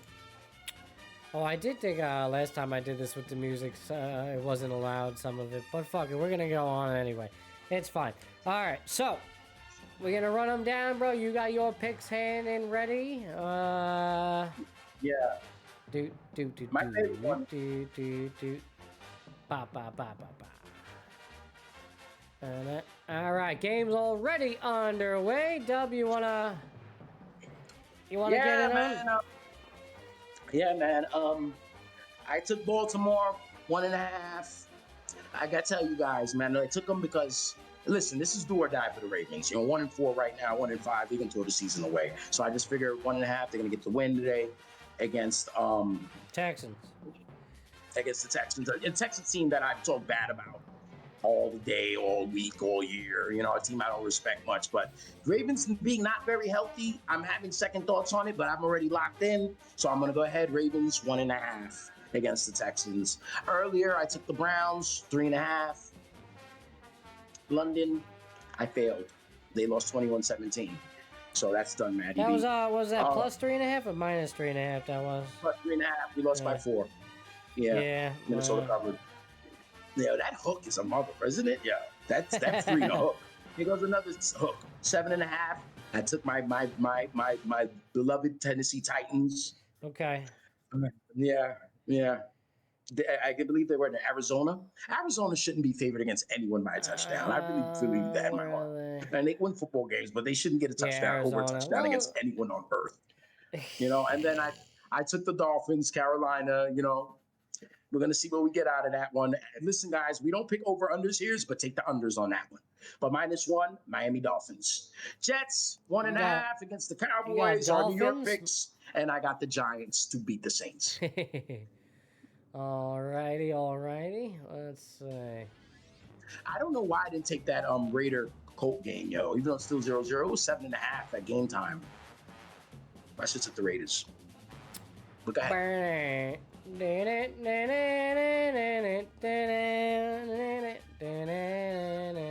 Sorry, just checking something real quick. All right, so there you go, and you got I don't know, man. I'm joining you with the Ravens. All right, I chose them plus 1.5 against the Texans. I agree. Despite the injuries, everything that's going on, this is to save their season. You got to make it happen. I do think it's a winnable game. With that being said, Houston's got to win it too. But I don't know. I think it'll be close. Plus 1.5. Who knows? Maybe they even lose, by a late field goal and they cover the spread by 1. That could even happen too. So I like them here. Plus 1.5. We're moving forward. Eagles, Broncos. All right, Eagles. Listen, man. It's a good spot for them to just keep it going, keep the train rolling, and who's gonna stop them at this point? I don't think it's gonna be Denver until a team shows me that they can. I'll believe it, but minus 4.5 for the Eagles against Broncos. Honestly, I think they're giving the Broncos a little too much credit there. I think they easily win by a touchdown or more. And Eagles, move on, keep the train rolling. Cowboys, Jets, man, there's no way in hell I'm picking my Jets. I'm sorry. Maybe call it an emotional hedge, and it probably is. My dumbass picks them every week, Matty. Yeah, listen, the Jets are on a Dallas 16 right now, 3rd and 5 as we speak. They should have won last week, right? They almost pulled it out, and then, of course, last second heroics, and they lose again. Then this whole thing happens with Sanchez yesterday. The fan base is just taking L's. I don't expect anything different. You want one more nugget? Real quick, Jet nugget. Sorry to interrupt. Yeah. The Jets are the only team in the National Football League who has not forced a turnover this year. Go ahead, my friend. Right. Well, and then that seems to be a trend on with them too, right? They never, force it. They just don't. I don't know why. Crying. Oh, sorry. They never. It's bad, So, do I think this trend is going to continue even in MetLife? Hell no. It's the Cowboys. I'm taking them. It's minus 1.5 Cowboys here. So, theoretically, could the Jets keep it around? But it's probably, if they do, it's probably going to be a gut-wrenching loss in the end again. And Dak and everybody's just going to be laughing their way. And Jerry Jones will, get out of Jersey laughing as the Jets remain winless on the year. All right. I am picking the Giants game as well. So all my games coming in the 1 o'clock hour. Giants, Saints. I like the Giants. I think they're going to build off of what they did with last week with Dart. I think it's a good game to win here against the Saints. This probably was the better spot to bring Dart in. I like it here. I think they continue their successes. And who knows? A new reinvigorated life in Giant Land and in MetLife. Who knows? This kid looks fantastic. I didn't like the fact that they started him. He looks fantastic. Right. Maybe you actually got something. Now, losing Malik Neighbors, I think that rightfully just kisses any chance that you possibly winning the Super Bowl. But can you be respectable? Can you be respectable? Get maybe even a winning record and squeak into a playoff spot? Who knows? Maybe. You could dream as a Giant fan, but at the very least, you want to see some progress. You want to see some wins. This is a winnable game, and I think they'll do that. I think they'll not only cover the spread, but they'll win outright against the Saints here. The Giants getting plus 1.5, so there you go. Nice. Yeah. Matty, you're going to kick my ass this week. I already took one loss to the Browns. Yeah, bro. And then I'm gonna watch with you in Baltimore regardless. So that's true. Yeah. I lost the Brown game already. I like the Titans, but Dolphins too. But I don't know. I like your picks. I thought they were pretty good too. The one pick I'm actually worried about is the Ravens one. The Ravens Texans. So we'll see. I hope the Jets could win. And that would be great for me, and it'll still be great for you because your team won. So yes, it will. The emotional hedge would be okay. It'll screw up my $5 little parlay there, but I want you to win your money, bro. The Sunday $5. The good old $5 plus. Shit. Damn, W, a little dark. Life. What happened? Yeah, I was like, where'd you go? My power all right, well, let's get back to the baseball to close out the show. I know we both want to watch a little football. We got to get to it, so I did want to talk a little bit. We kind of talked about the Yankees. Obviously, New York guys, you Yankee fan, we got to talk Yankees. We got to get into it. And big game today, game 2. Can't wait for it. I'm going to be locked in as much as all the football's going on. You even got basketball going on, right? We didn't even talk about all that. But as much with all the football going on, I'm locked in baseball. Only the American League today. Seattle, tough loss, for them. Yeah, my life. All right, the light's kicking out. There's nothing you can do? Yeah. Nah, my bad. I'm not going to be able to charge. Wait, I can. Yeah. Go ahead. I got to go get an extension. I got you. Go ahead. Tough loss for Seattle. They lose 3-2 in 11th. And isn't it good to go into extra innings, Dub, and not see a runner on second, by the way? And look, it still ended in just 11 games. How about 11 games? 11 innings. Right. All right. But Seattle, Julio getting off to a hot start for this team. Big home run early. Detroit clapping back in the 5th inning and scoring 2. And it was just a tight game the whole way through. Julio again, RBI single, makes it 2-2. And that was it for the offenses, man. The one matchup that I just, was so intrigued about, man, because it's just crazy to me, going into this game. You got Kerry Carpenter, the right fielder on Detroit, all right? Going up against Kirby, the Mariners pitcher, the game 1 starter here. Okay, Kirby, pretty good, in the performance. 5 innings, 6 hits, 2 earned runs, 1 walk, 8 Ks.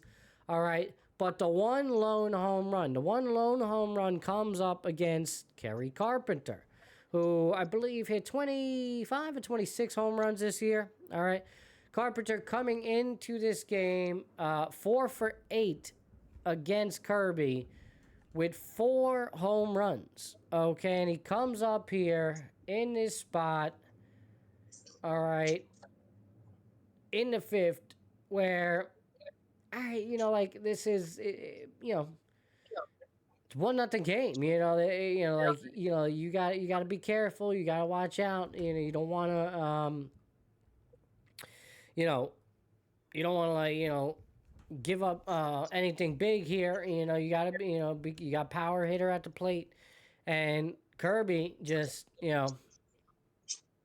serves one right up, for Carpenter. And again, I could go back, but I think the fastball was a little up and actually out of the zone, but it shows how good this guy is seeing the ball coming out of Kirby's hand, and just absolutely smokes one out.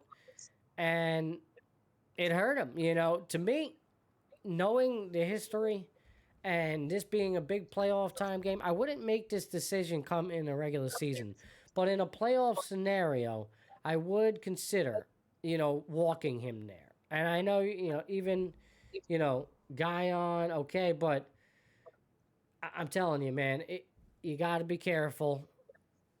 And maybe this better move, or just really, it was already out of, slightly out of the zone, so I can't ask for much more from Kirby. But, maybe not leaving it up, going outside.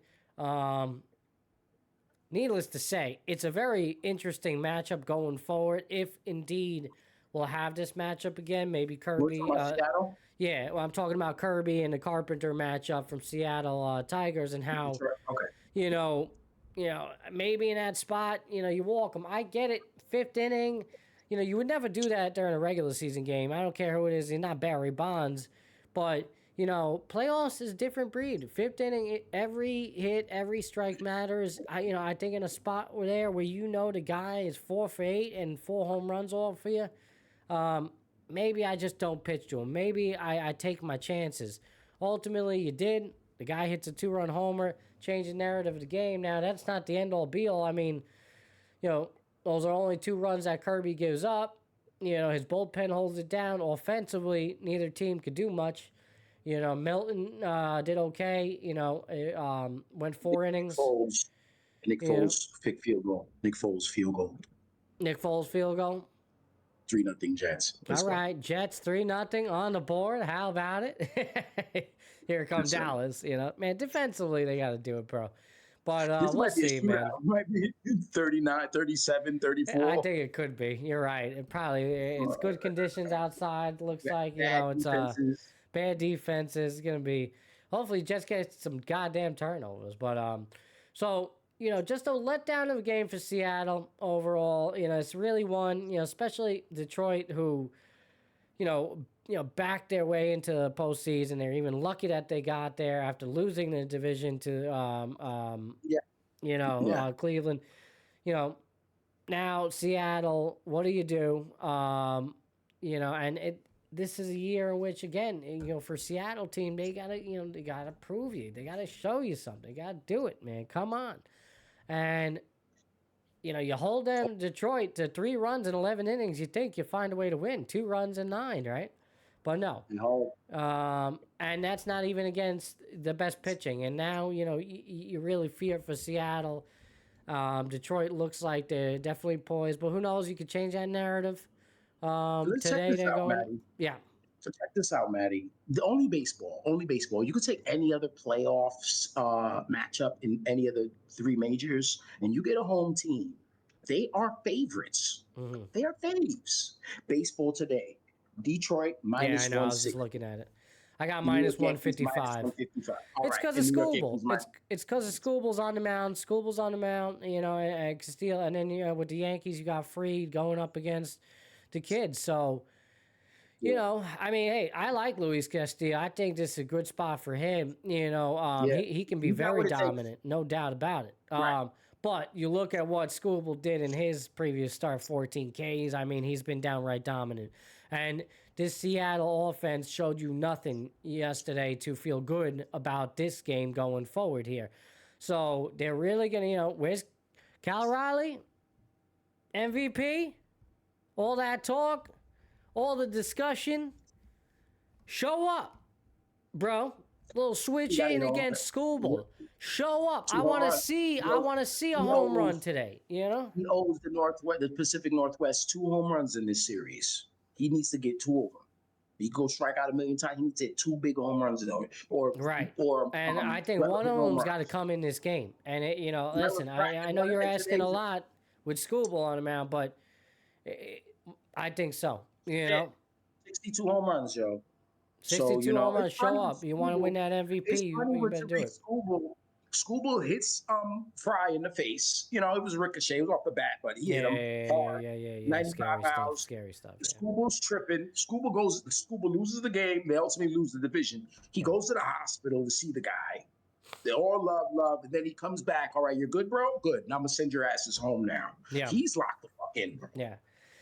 He's great. He's phenomenal. And definitely showed it in the last start. So I have no reason to believe that he may not follow that up here against Seattle. But, hey. I think I'm going to go ahead and Yankees Tiger parlay today. Moneyline parlay. I'm going to go for it. I might actually do that, too. You like that? Is that my big bet of the day? I might throw a little 25 on that. I don't know if I'm going to go big. I don't got that many money, but I can get $10 on it. I kind of like that, too. You like that? Or maybe, honestly, though. So you sending me all these winning picks? How about you sending them to me before you do them, bro? Because every time I've done that with a friend of mine, I've lost. But guess what? I'm not that friend who's gonna call you and say, "Oh, you made me lose." I'll never do that. I'll call you and say, "Oh, what's up with the next one? We almost got that one." I'm next. All right. So, shit. To be honest with you, I'm like always one leg away, if anything. But yeah. I know. I've been on a little bit of a heater. I've been a little bit of a heater lately. You hot right now. Oh, you hot. Yeah. Even if you losing and you ain't showing me those bets, you're winning. I know you're up this weekend. I'm up. Yeah, I'm up pretty big the last 2 weeks. Yeah, I'm up like over $400, so that's pretty good. Like that's money to like be significantly that's taken care of. Cowboys 35-year Cowboys tied it up. 5 minutes left in the first. Yeah. Honestly, I hit the overs yesterday on both of those games. I picked. That's the best bet, Matty B. Yo, that's the most comfortable shit to do, bro. Yeah, and I'm looking at the overs here, the 5.5 with Detroit and Seattle, and I'm like, oh man, that sounds delicious in the over, because I don't know. Man. I might want to go over on that one. I might want to go over on that too.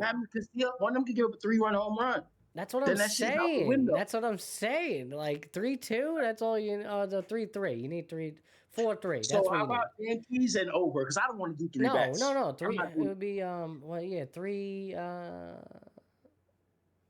What am I bugging? It would be 4-2. 4-2 or 5-1. Yankees money line. I'm taking that minus 155 in a parlay. You know what I'm gonna do? I'm gonna go for the gusto. Fuck it, bro. I'm gonna go. I like your over. Yeah, I'm gonna go. I'm not touching that. I'm not touching that. But the Yankees, I'll take money line.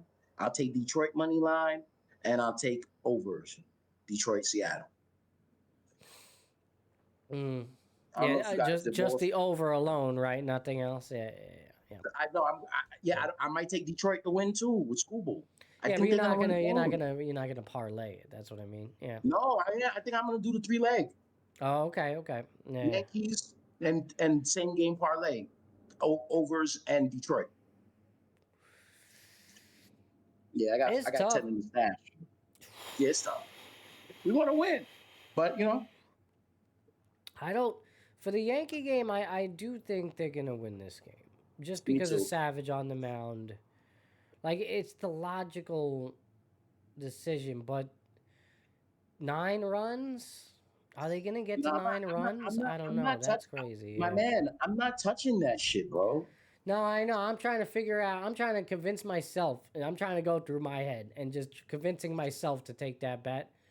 And I'm like, oh, I don't think I can. I don't think I feel it, because I've been feeling the last couple, but I'm like, I don't think I'm feeling that one. But I do like Yankees money line, and then maybe the over on Detroit Seattle, because I don't like a winner in Detroit Seattle. I don't know who's going to win this game. There. I don't know who's going to win this game. And I'd be lying to you if I did. No, it's because Castillo versus Scooble. Who the hell? Both of them could be lights out, and then just like last night, just the team wins it and then. He does. That's what I'm saying. That's why I kind of like the over here. I do too, but listen. I think I'm gonna go over. I think I like that. Over with Detroit and Yankees.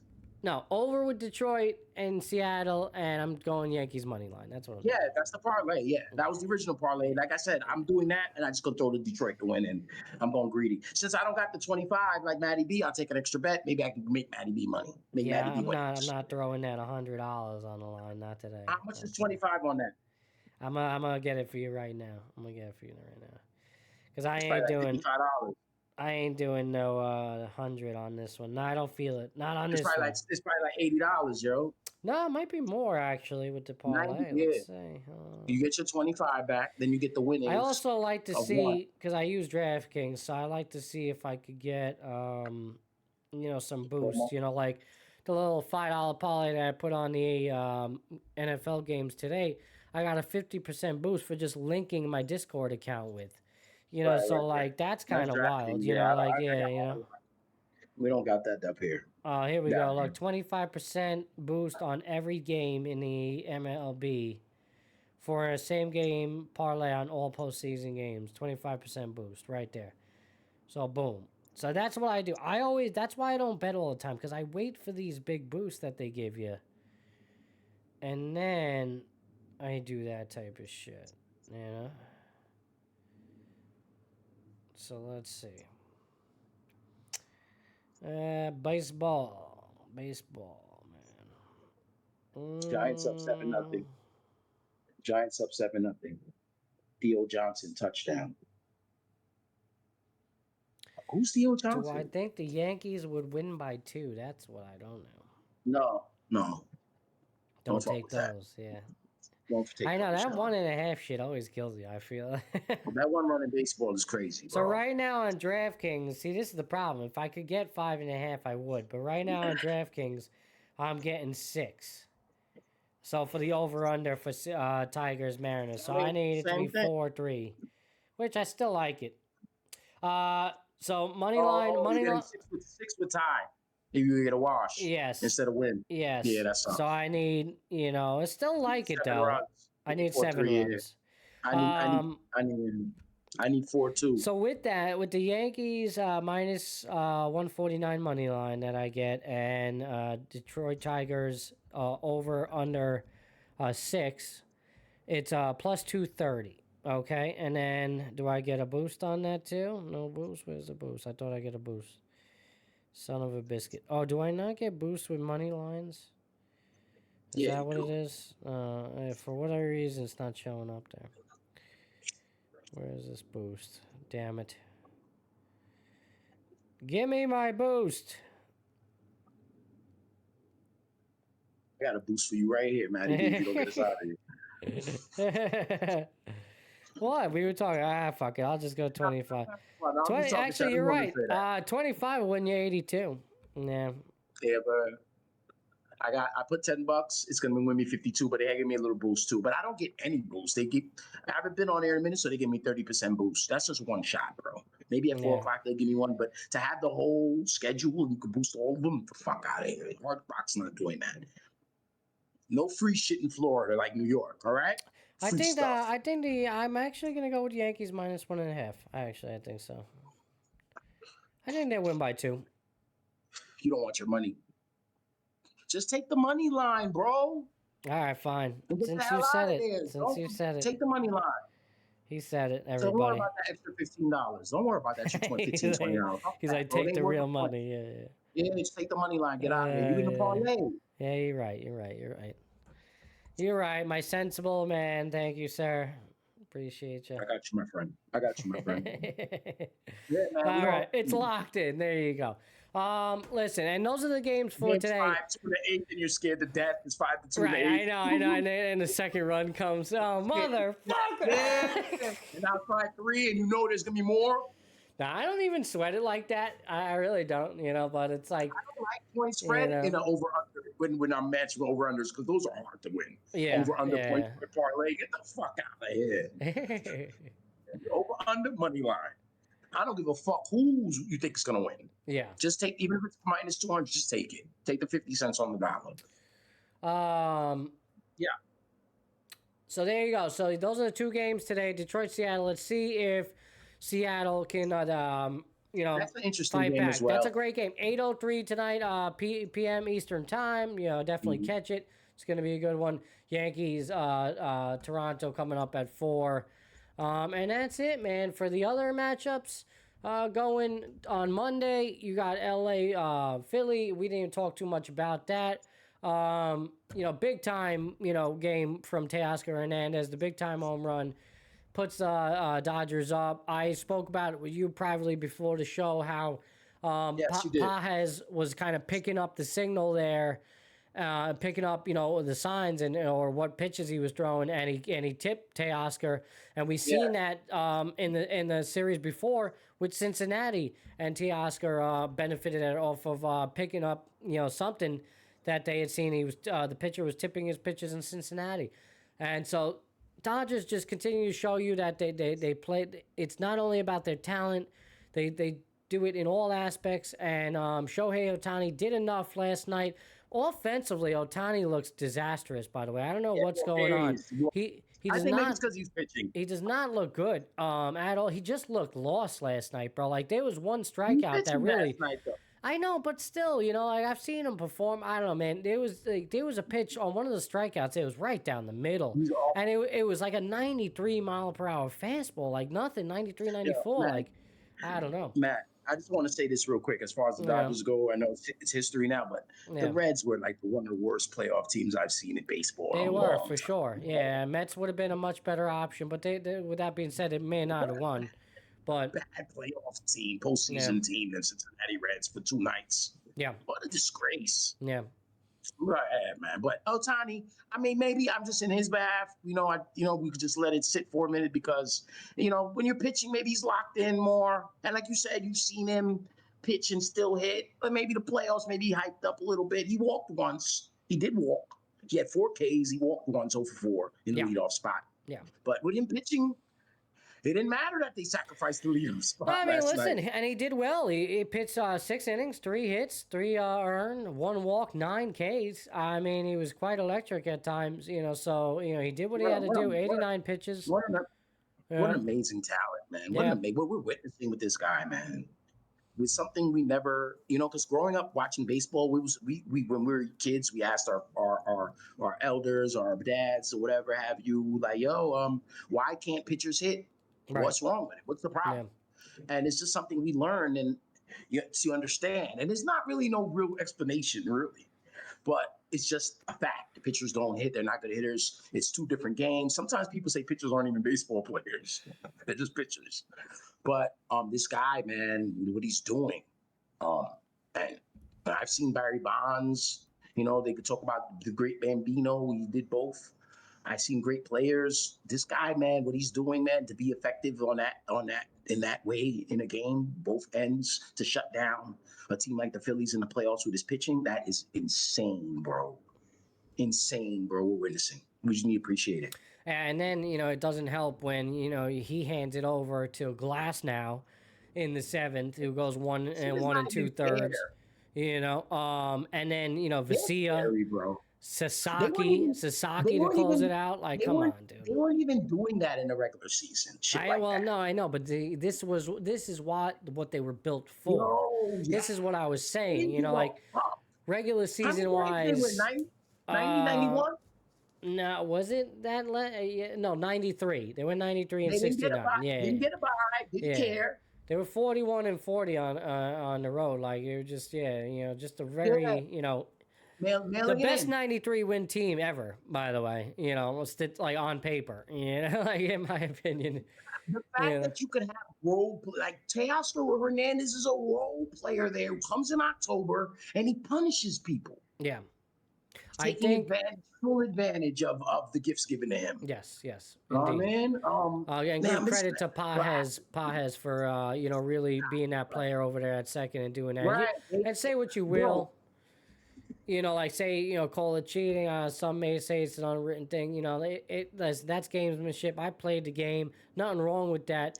As a pitcher, you need to pick up on that and understand. Hey, you're giving it up. So you need to figure, with pitch comment and everything nowadays, make adjustments, get better, dude. Like, you don't even need to show signs anymore. The catcher just needs to press a fucking button, and it tells you what the pitch is in your ear.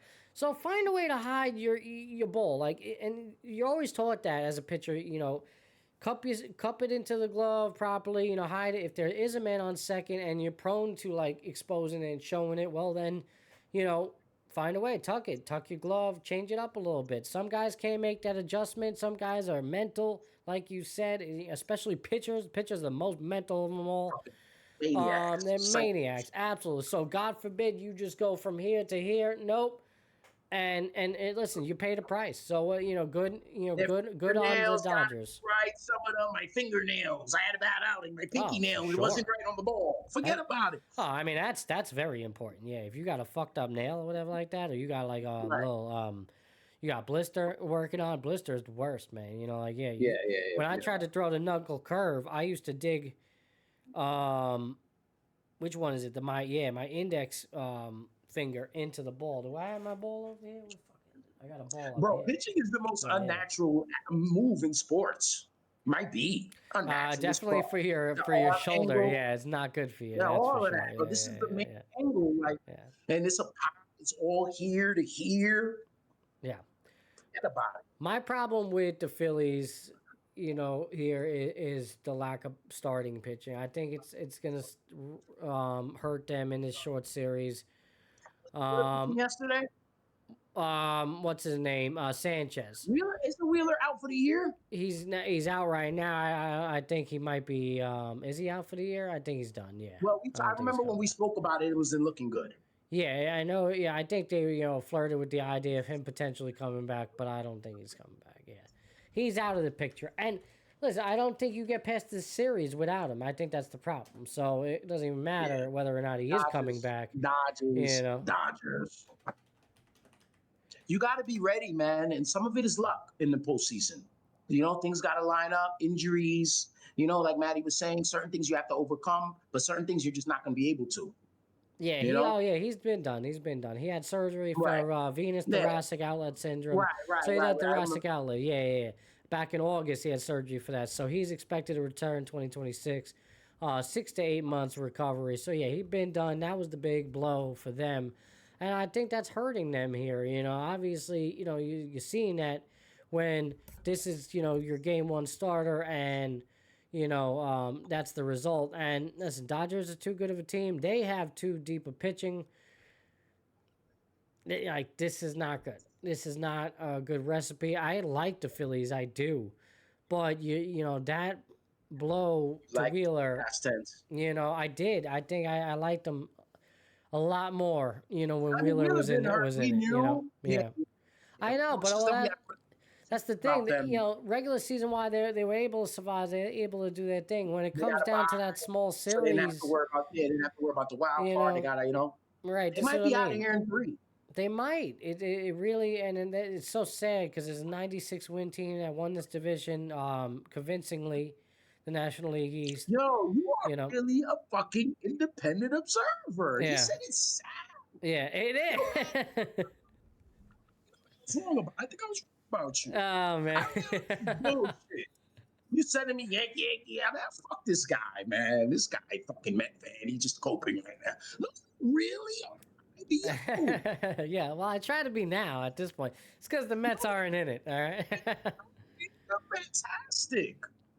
As a Met fan, a pathetic Met fan, like, just could be surly and mean or just spiteful. You're not none of it. You're really, this is really just, you're really true with this. Well, again, because... Very gracious, man. I'm very impressed, man. I'm happy about it. It's a damn good team. It's a damn good team, and they have a damn good lineup. Like that as well. Yeah. I've tried to be. So, just recognizing it. Yeah, they a little bad luck, Matt, for sure. Listen, I hate on the Phillies. I hate on the city, but I'd be the first to tell you I go back there anytime, man. I go to that food market, and I like Philly, actually. Yeah, I respect how they come in. I'd be going a lot up there, so like it's it makes you want to beat them more. We gonna beat these guys. I really want to play these guys. Beat them. Yeah, screw them, but their sports are good and their fan base is passionate. It's very similar to the New York fan base, and I got a couple of Philly fans I like to get on me. So I like to get them on the segment. I'll give them the credit where it's due. And listen, this is a terrible series as a Mets fan for me. In order to be an IBO, an independent observer, because, Dodgers, Phillies, I hate them both. I don't want to see nobody win. Oh my God. The red shit probably like, oh my God. Oh yeah. I didn't really care about that. That was the one series I cared about least because the Mets weren't in it. It's gone. Yeah. It was 2 10 o'clock games and they were gone. They were gone in like the fall, like a fall lead. Yeah. If Cincinnati did win a game 1, that would have made it interesting. But but it wasn't even close. So, again, this series sucks for me. I don't want to see neither team really win, but I do think Phillies are a great team, but I think Dodgers are the better team. I think Dodgers are a better team. I don't think I really picked a team here going in, but yeah, it's probably the Dodgers coming out of this series when it's all said and done. Philly might win 1. Or even 2 if they're lucky. But I think that's where it ends. Nah, man. I mean, the Dodgers suck on the road, but they're gonna get one of them for the most. Yeah. There's not coming back to blue heaven. They're not on that. Yeah, well, probably right. Probably right. Philly. They're not bad. They're in Philly now. That's what I'm saying. Shit is over, bro. That's what I'm saying. That's what I'm saying. Yeah, it's really gonna depend and see. What they do. They're Philly right now. Yeah. Who's going? Yeah, I mean, who they got for this one? They got Jesus Luzardo and Blake Snell. Yeah, kiss it goodnight, bro. Kiss it goodnight. These motherfuckers just keep coming with aces. That's what I'm saying. Snell was phenomenal, bro. They got Glass now in the back end, bro. Yeah, waiting for you. Yeah, that's what I'm saying. And that's where he's going to stay. Like he's coming out that bullpen. You know what you said earlier about Seattle and Detroit. Yeah. About Raleigh, you need that from Schwarber. You need some big bops from him. And Harper, but again, I don't know if it's enough. That's the problem. Because I don't know if this pitching staff is going to be enough. That's the thing. I don't think they're gonna score. Yes, because they do. And they showed you in all the ways last night, like with Teoscar Hernandez and Paez. Like they're playing next level games. And Phillies, I know they can play those games too. Yo, bro, they really coasted, bro. Yeah. Oh, yeah. They didn't really care, bro. They didn't really care about the regular season. Yeah. Like the Yankees won 91, and we kind of labored, if you ask the fan base. We labored to 91. The Dodgers were chilling. We could never be like, we just chilling to the postseason. Because we got all these.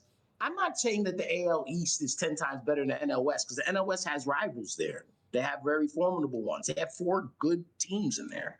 and a real bad one. Right.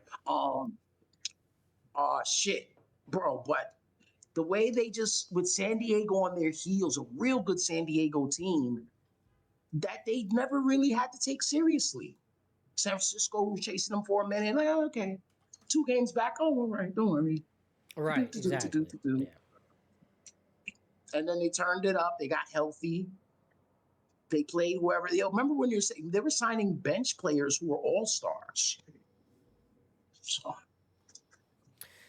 guys who are going to be on the bench for them were all-stars on other teams. Guys happily signing. Sure, I'm going to play 70 games anyway. Mm-hmm. Yeah, man. No, it's crazy, So we'll see, what happens in this series. But I like you said, it's probably going to end in 4. Maybe if Philly's lucky to get to a game 5. But I think Dodgers, they move on, man. I really do. Dodgers are going to win in 3. They're going to win today. Just to recap it real quick, not much to talk about. We'll talk more about the series as it goes, but a big flop. Touchdown Cowboys. Oh, touchdown Cowboys. I was just watching it too. There you go. So about 10-3 now. Yes, sir. And guys jumped all over the Saints, 14-3 G-men. 10-3. Oh, they did? 14-3 G-men already? Wow. Yeah. See, man, that was a good pick right there. Good pick. But Jets in trouble, and the emotional hedge is working. Good pick here, too. All right, good start for me. I think New Orleans might get some buckets, bro. I might go. Let me go see if the overs is live action. 48.5. Yeah. 40. Eddie already got 17 on the board. So what is that? 48 from 17. That's 31. It's 31 something. 31 points with 3 quarters left. I'm gonna go for it. Real quick, just to recap baseball, and that's it. And we're gonna get out of here. Me and Doug want to go watch football already in the second. Don't forget Milwaukee Cubs, bro. I know. That's why I'm recapping that right now. Thank you. I appreciate you. Good call on my co-host right there. He's on it. 9-3, and I watched this one. I watched all the games, Dub. I was in. I didn't watch Yankees, and I was kind of like in and out because I had the kids. But I was really into this one, and this shit got away quickly. I mean, it was just ugly. Boyd couldn't. Boyd was pitching for Chicago. Matthew Boyd, my man Matthew, we got him sharing my name. 34-year-old, basically my age too. Lefty. All right. Pretty good year. 3.21. All right. ERA. WHIP 1.09. 14-8 record. All right. He's nice, crafty lefty, not going to kill you, but, find a way to dominate you. And just, bro, nothing. I don't know if he was tipping his pitches, but just they could not get out of their way, and it was just all falling apart. And 6 runs for Milwaukee in the first. And this coming off of, Bush, homering to start the game for Chicago. So they answered right off the bat, lead-off home run. And then you're thinking, okay, 1-0 lead, going bottom of the first, feeling good. Boyd comes out, had a good year, and just gets smacked around big time. No chance, really. Terang double to right, Contreras double to right. It was just double. And then you had a fielding error in the first. That just escalated things. Perkins singled to center. Churiel singled to left. Durbin singled to center. No, that was going into the second inning. I'm getting ahead of myself. But there you go. It was just they got bombarded in the first and couldn't get out of his way. He only lasted 2 1/3, 4 hits, 6 runs. 2 of them were earned. So I guess, with that error, it just compounded things. He wasn't looking good regardless. I don't know, the error certainly hurt him, but I don't know if it's the end all be all. They still would have put up some runs. Needless to say, just overall not good. And 30 pitches, he went through it. And it just didn't get much better. Soroka came in after that, 1 inning, 5 hits, 3 earned. So it was just ugly all around. And they couldn't get away from it for the rest of the series. I don't think so. But it's certainly an answer for Milwaukee. Milwaukee did what they had to do and come out and make that statement. Cubs need to, Milwaukee hasn't had any problem scoring runs this season now, have they? No. And the Cubs have. And we seen it yesterday in one game dose. Yeah. I don't like it, man. I know the Yankees got the shit beat out of them as well, and I feel like, how I feel about them, and it's a different. I don't like it for the Cubs. I don't feel the same way, bro. I don't like it. And Milwaukee, shit. We talked about them in the regular season, what they bring to the table. We talked about their no-name pitching staff who are like phenomenal. Man, I don't, when I know about the Brewers, I know I don't want to get off topic real quick, but I like with Stearns, it makes me I have so much thoughts in my head with Stearns and the Mets GM and the Brewers, their success. And like, is it him or was it them? Or, it's like, it's always connected. It seems like it's always going to be that way, especially if the Brewers continue to be good. But they look like, to me, I don't know, Matt. I don't like it for the Cubs. I agree with you. I mean, like I said, I've been saying this is the Milwaukee's time to prove it. They jump out big here. You want to think, it's just easy, wash it, put it aside. But just like the Yankees, losing 10-1, this type of loss hurts, and it's hard to come back from that. And I'd rather see Milwaukee get a crack at the Dodgers than the Cubs anyway, to be honest. Yeah, I would. You're probably right. I think that's the better matchup. No, indeed,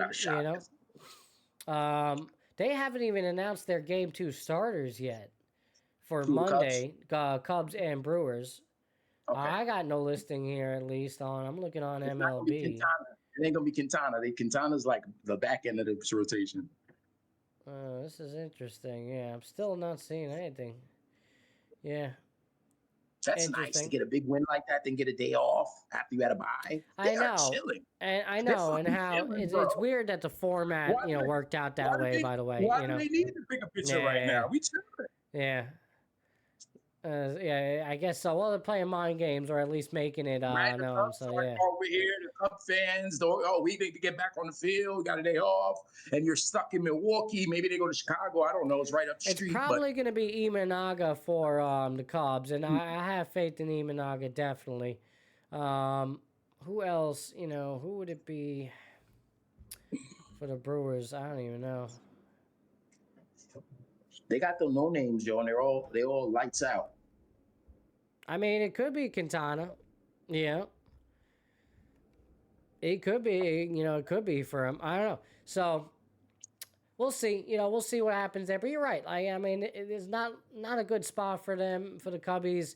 At the same time, I would not be surprised if they can, pull away and find a way to win a game. The Brewers have to show that they are that team.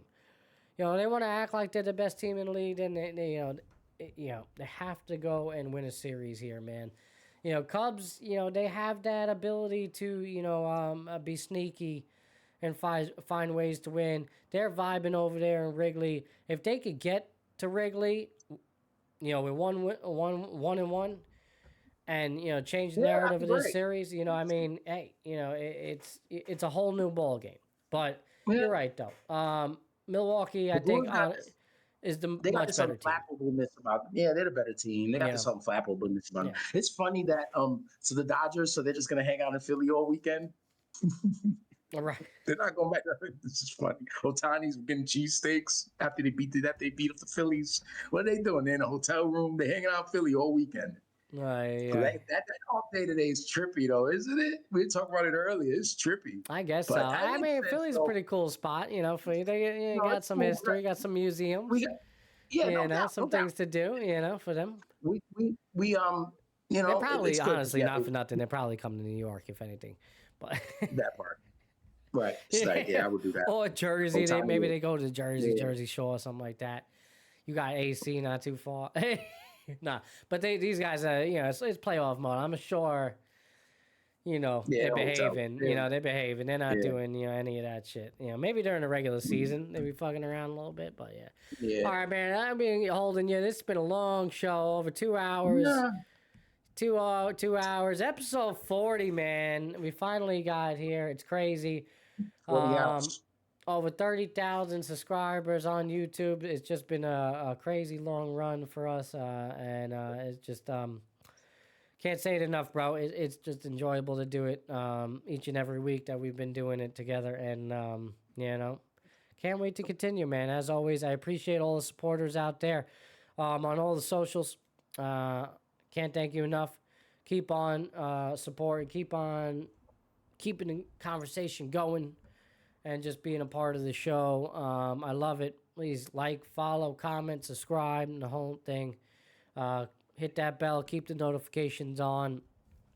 And that's it.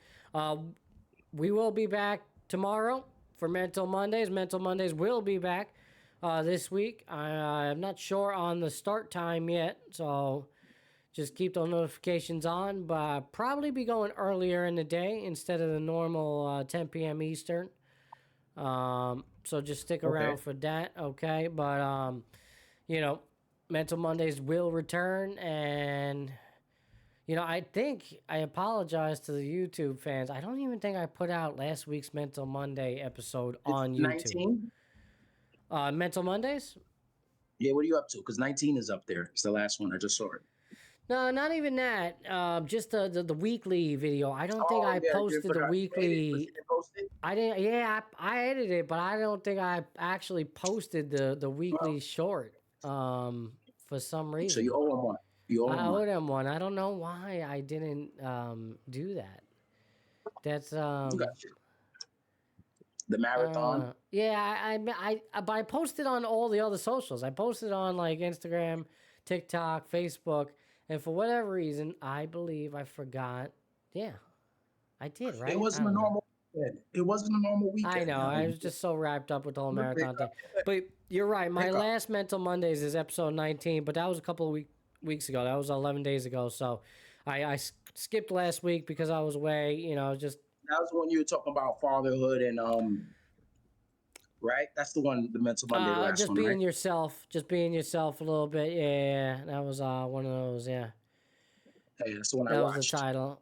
Yeah, you were on. Yeah, that's right. That's the one I was. Yeah, that's the one. Yeah, I watched that one. For sure.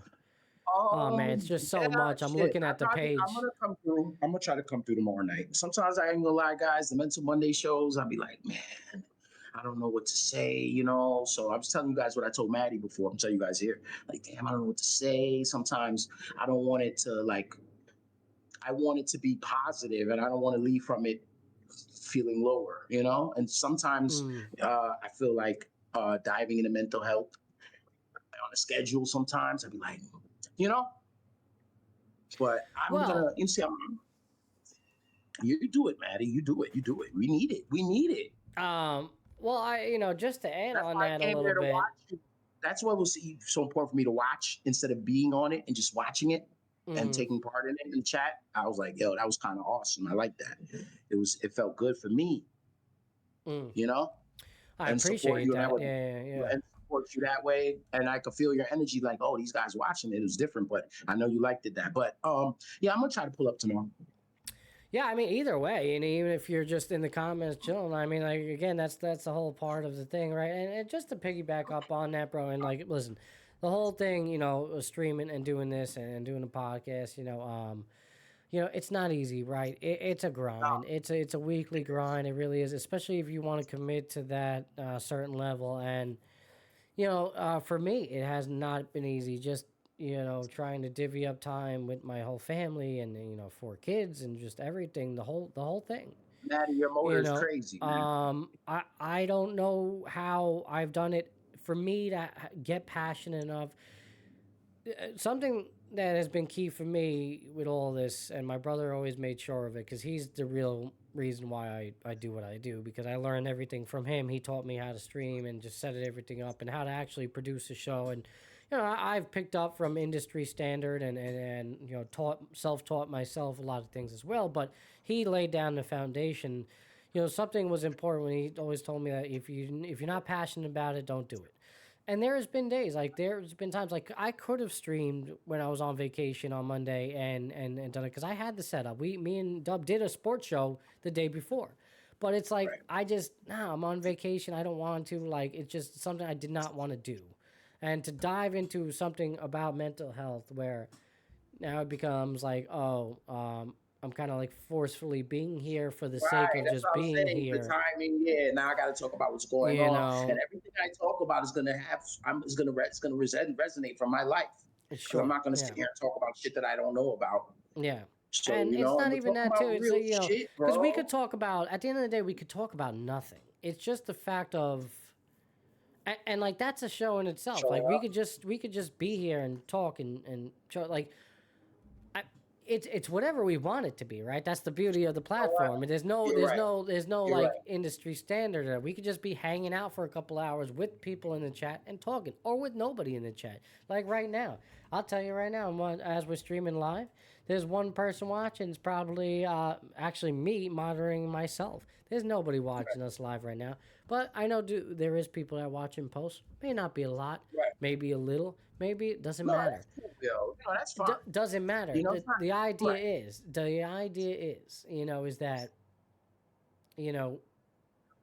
we do it for our right reasons. We do it for what makes us happy. We do it because we want to do it. We want to be here, and that's it. Again, and I'm not as your partner, bro, in all this from the beginning of time. I don't want you to feel forced in being a part No, of I know, something and I know I'm anymore. not. We've Like had this. I know I'm not. yeah. I know. I just was trying to say it out loud, explain it, Because it's on the air. important. No, and it's great that you bring it up because it matters. It shows that we are human beings, that we are normal, and that like listen, man. Yeah, I know what you guys see online. The expectations are high, and if you could compare our content to a lot of other people, you can find flaws in what we do. Absolutely. I'll be the first person to explain those flaws and point them out because that's just a part of learning. It's why I've gotten to do what I've done now, and just I make myself better. But we as a society, man, we oftentimes we compare too much to others, and it yeah.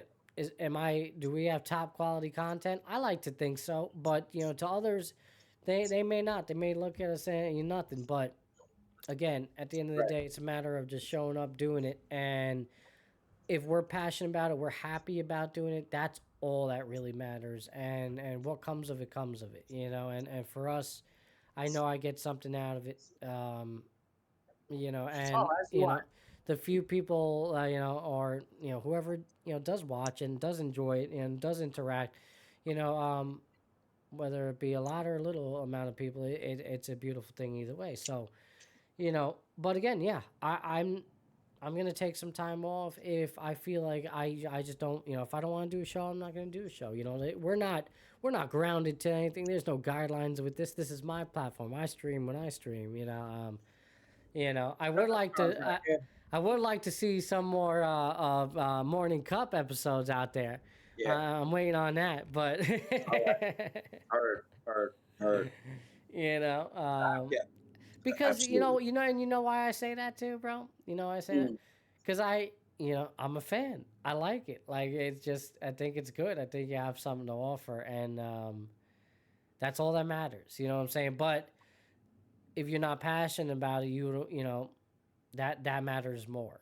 And Absolutely. it's so key. There was actually I think I sent you something on that. Yes, let me find that real quick. Hold on. This will officially end our show because I sent you something about that. These podcasters. Yes. You texted? You didn't text it. I got it. No, it's in Discord. It's on October 3rd, so 2 days ago. I sent it to you. I'll pull it up. 10-3 Dallas over Jets. Jets with the ball at the midfield. Fields. 6:58 to go. First and 15. As I pull up this story, right. Oh, yeah. It was the Panthers fans podcast shuts down over team struggles. So this is fascinating, and it ties into exactly what you and me are talking about, because here's a long-time podcast that's affiliated with the team. Like every team, baseball does it a lot too. Every team basically has, sports media and podcasts and things like that affiliated with them. This is a very popular podcast called Meow Mix, a popular podcast that started in 2019. It's called Meow Mix. That is hilarious, by the way. All right, that is cute. You and me being cat people, that is great. Is shutting down indefinitely due to a team's poor performance. So the podcast announced they can no longer justify the time spent away from their wives and children on Sundays. That was via Meow Mix podcast. I can find the official page. No, man, the losses have. Oh, did they just get rid of everything? They must have gotten rid of everything on it. They only have one post and it has 13 followers now. So maybe they announced it on their official podcast. Yeah, on the actual podcast itself. So, and apparently they've been around for a long time. Here's the here, I got it right here, the writing. Yeah, they were down and beaten like that, bro. That's what I mean, and I get that. No longer justifies this time away spent from their families, their wife and their family. Here's the official statement. Hi all, Meow Mix. A Carolina Panthers podcast is going on indefinite hiatus. Stefan and Jerry have enjoyed bringing everyone our thoughts on the team since our first episode on July 30th, 2019. In that time, we have dedicated several hours a week to the production of the podcast, be it watching film, outlining the show, recording, editing, and general planning. We've met some incredible people along the way and built a small but amazing community of Panther fans who enjoy our two guys talking football at a bar style podcast. Unfortunately, the last 3 seasons in particular have been extremely difficult as Panthers fans, and creating that type of content we enjoy has not been as exciting or enjoyable. The amount of time on Sundays that we spend away from our wives and young children has become difficult to justify. We would be watching the games regardless, but locking ourselves away for 6 to 7 hours on a Sunday just to watch and then discuss a 42-13 ass whipping has become more of a chore than anything else. You bought their bums. She's watching it with them probably. We don't feel. We'll get back to that. Hold on. We don't feel it's right to keep the podcast going unless we can continue to put out weekly episodes. And right now, neither of us wants to spend that amount of time talking about this organization. We reserve the right to post an episode here and there, kind of like what we were saying, but we will not be uploading on a regular schedule or possibly at all for the remainder of the 2025 season. To be clear, we are not abandoning the Panthers or the fandom. We bleed black and blue and desperately want this team to be competitive. We will just be cheering the team as a fans for the rest of the season instead of podcasters. Thank you all, and until next time, keep pounding. Keep pounding, baby. Whoa. Wow. Wow, and there you go. I don't know. Maybe you're right. Maybe it had something to do with the wives, because he did definitely mention it. The whole thing with the wives, The wife can put you on a coochie embargo, bro. And next thing you know, the podcast canceled. This is what the fuck you're watching, what the fuck? You may be onto something there. That's for sure. There might be a coochie strike. Yeah. One of the guys, they both married, one of them, and then the other one's like, they suck. I can't do this. Look at the time. Because I don't know, man. I don't know if that would happen to us, because we could take the losing. And we'll just talk shit. Fucking bums. We'll call them trash. But they said they spend a lot of time watching game film. I don't know, man. I love the game, Maddie, more than my teams. Yeah. But listen, I understand, and I know, having run a show and a couple of podcasts, I understand. You're a big producer, Maddie does all of this shit, guys. I understand, the amount of editing and hours and what they have to go to just produce what they're doing. I mean, that's kind of, it's insane. And if they don't have a team of people, it's a lot. It's going to take, like he says, locking himself away in a room for hours on end when he could be spending time with the family, ultimately discuss a 42-13 loss. Sundays, I mean, that's can get him to do nothing on Sunday. Right, Forget nothing. About those. And that's, then he's going out and doing game films on Fridays with his guy. Right. They're probably spending hours. He probably has a day job as well. And he works. You know what I'm saying? So I get it, man. Yeah. Like, you're right. Definitely could be, even if they're winning, if they're 4-1, they're still doing it. Well, yeah, that's the interesting point too, right? Like, that's the only difference. Panthers aren't winning the games. Yeah, the justification there, but they love the Panthers, bro. But the Panthers got them sick. I think that's where the passion lies, right? And that was the point that I was trying to make, because I think it's really more so about the passion of the podcast. They have a passion for the Panthers over the podcast, over the game. They love the Panthers. Right. I don't think it's so much so the podcast, and at the end of the day, and if that's where, and it's good job recognizing that. And understanding, hey, maybe I gotta scale it back a little bit, and maybe for others it's a different story. But for me, all right, the Mets were intriguing. Mets are not in the playoffs anymore, but I love. The playoffs, bro. I love the playoffs. I like baseball. You know what I'm saying? Maddie's so I'm good. Seattle, Detroit late, and I'm over here. I'm at work. I'm like, Maddie, what happened? Yeah. Tell me. Yeah. I see the score, but what happened? Tell me the story of the game. He's locked in, That's what I was saying earlier. You IBO, but most people are not like that. Yeah. Most Met fans aren't probably watching the playoffs or just watching the Yankees to lose or Philly to lose. Most people aren't like that. When my team's done, I'm done. Right. If I was like that, I wouldn't even watch the NFL. Because I have two teams I like, and they both are the bottom of the league for a long time. So yeah, it's weird. I know. Even with the Jets, I watch those games, but I continuously watch other games, other teams, and I liked, seeing those stories too. Now again, at the end of the day, that doesn't necessarily, guarantee the Knicks have been bad your whole adult life. You're fucking there. But again, it doesn't necessarily guarantee that I want to find the, or have the motivation to do whatever I want to do. There is something to be said about the discipline of showing up and being here and doing that, and that shows in our history. I know I can at least say to myself, hey, we have a track record. We've been here. We've been doing it. I think there's something to be said for that. Your Mr. Morning Cup. Yeah.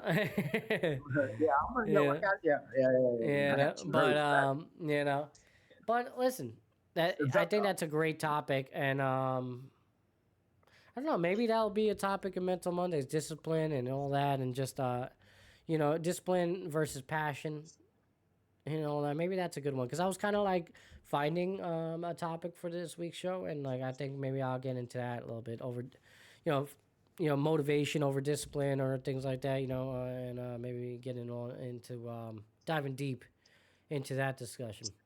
All right, listen, whole lot of discussion. There's a bunch of other stuff going on in the world that, of course, we don't have time for. We want to go watch some football.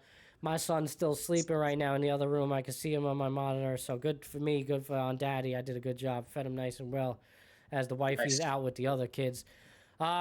I'm going to crack open a beer, put those short ribs in the oven, and watch some football here in the second half. I don't know, bro. I don't know about you, Pop, but I could pop on a little bit later maybe for end of the Yankee games and recap a little Yankee baseball if you're down. So I don't know, folks, because I might be. I wish I was there.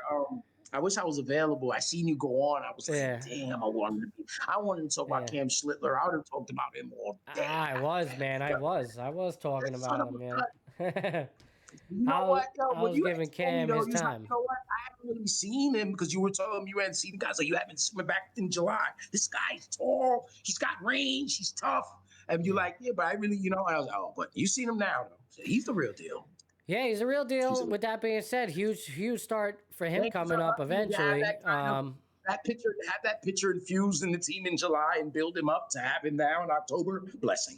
Blessing. It's always a blessing. Like when they got David Price, Tampa, you know the story. They went all the way to World Series, but you get him late. You get this kid that you're never expecting in spring. We're not thinking about him, not even a thought.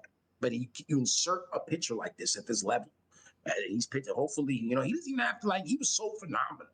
12 Ks, no walks. Yep. So. Well, you have to show it today, though.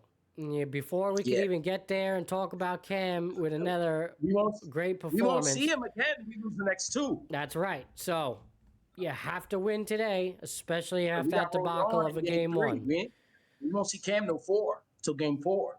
So and this Freed is in it. 1 and 5. 4 p.m. Eastern, game 2. Freed's got to show up. I think they will. I think this is a great game for the Yankees to win. But they lose this one, well, you might actually have to start looking. It's a little different than losing the first one to Boston. You might start looking forward to ours next year if you lose today. But I don't think that'll be the case. I think we're going to have a conversation in a couple of days about Game 3. Or maybe even later today about them being 1-1. And there you go. So let's see it, Yankee fans. Can they do it? Will they do it? Represent New York like you know you should and go out and win Game 2. All right, folks. Win the damn game. Win the damn game. We will be back tomorrow with Mental Mondays with Epis. Join me for that. Keep the notifications on for when we go live. Thank you for all the support. As always, good luck to your football teams, all that, fantasy. Good luck if you got some bets going today. We'll see how I'm feeling. We'll see what's going on with the situation at home. But if I can come on and talk about a little Yankee baseball towards the end of the game or in post-game, I will. All right, so keep those notifications on and look out for that. Episode 41 could be quicker than you think. All right, Dub, great show today. Love you, my man. We'll talk either way. I'll be texting you later because too much sports not to talk about. All right, Sunday, bro. Yeah, Sunday in October. This is our time. It's a beautiful thing. All right, man. Everybody, have a beautiful day. Have a great weekend. And keep showing up. Wake up! You can't remember where it was. Has this dream stopped? All righty. All right, Maddie. I'm going to go to the liquor store, Maddie. I'm going to go get a little tequila. Oh, man. Read my mind, huh? Yeah, I'm going to get tequila. I'm going to go Tequila? 300. Yeah, I'm going to get the 375. Yeah, What are you doing? Great. I got lemon juice in here, a little salt. Oh, yeah? You taking shots? Or, you got it up, yeah? The deep right center. That ball is About 4 high. doubles. It is gone. 4 doubles and then about 4 hours. Double an hour. Double up. All right, man. Well, I guess I won't see you later. All right, everybody. Who knows? Maybe we'll both be charged up a little later, everybody. All right. Let's go, Yankees. Yeah, look at that Matty coming in. Let's go, Yankees. Matty B, W. Dubois, Epis Sports Radio. Can the Jets win one? Can the Yankees win one? The Giants? Who knows? We'll talk soon. All right, guys. God bless. Keep showing up. All right, man. You're the best.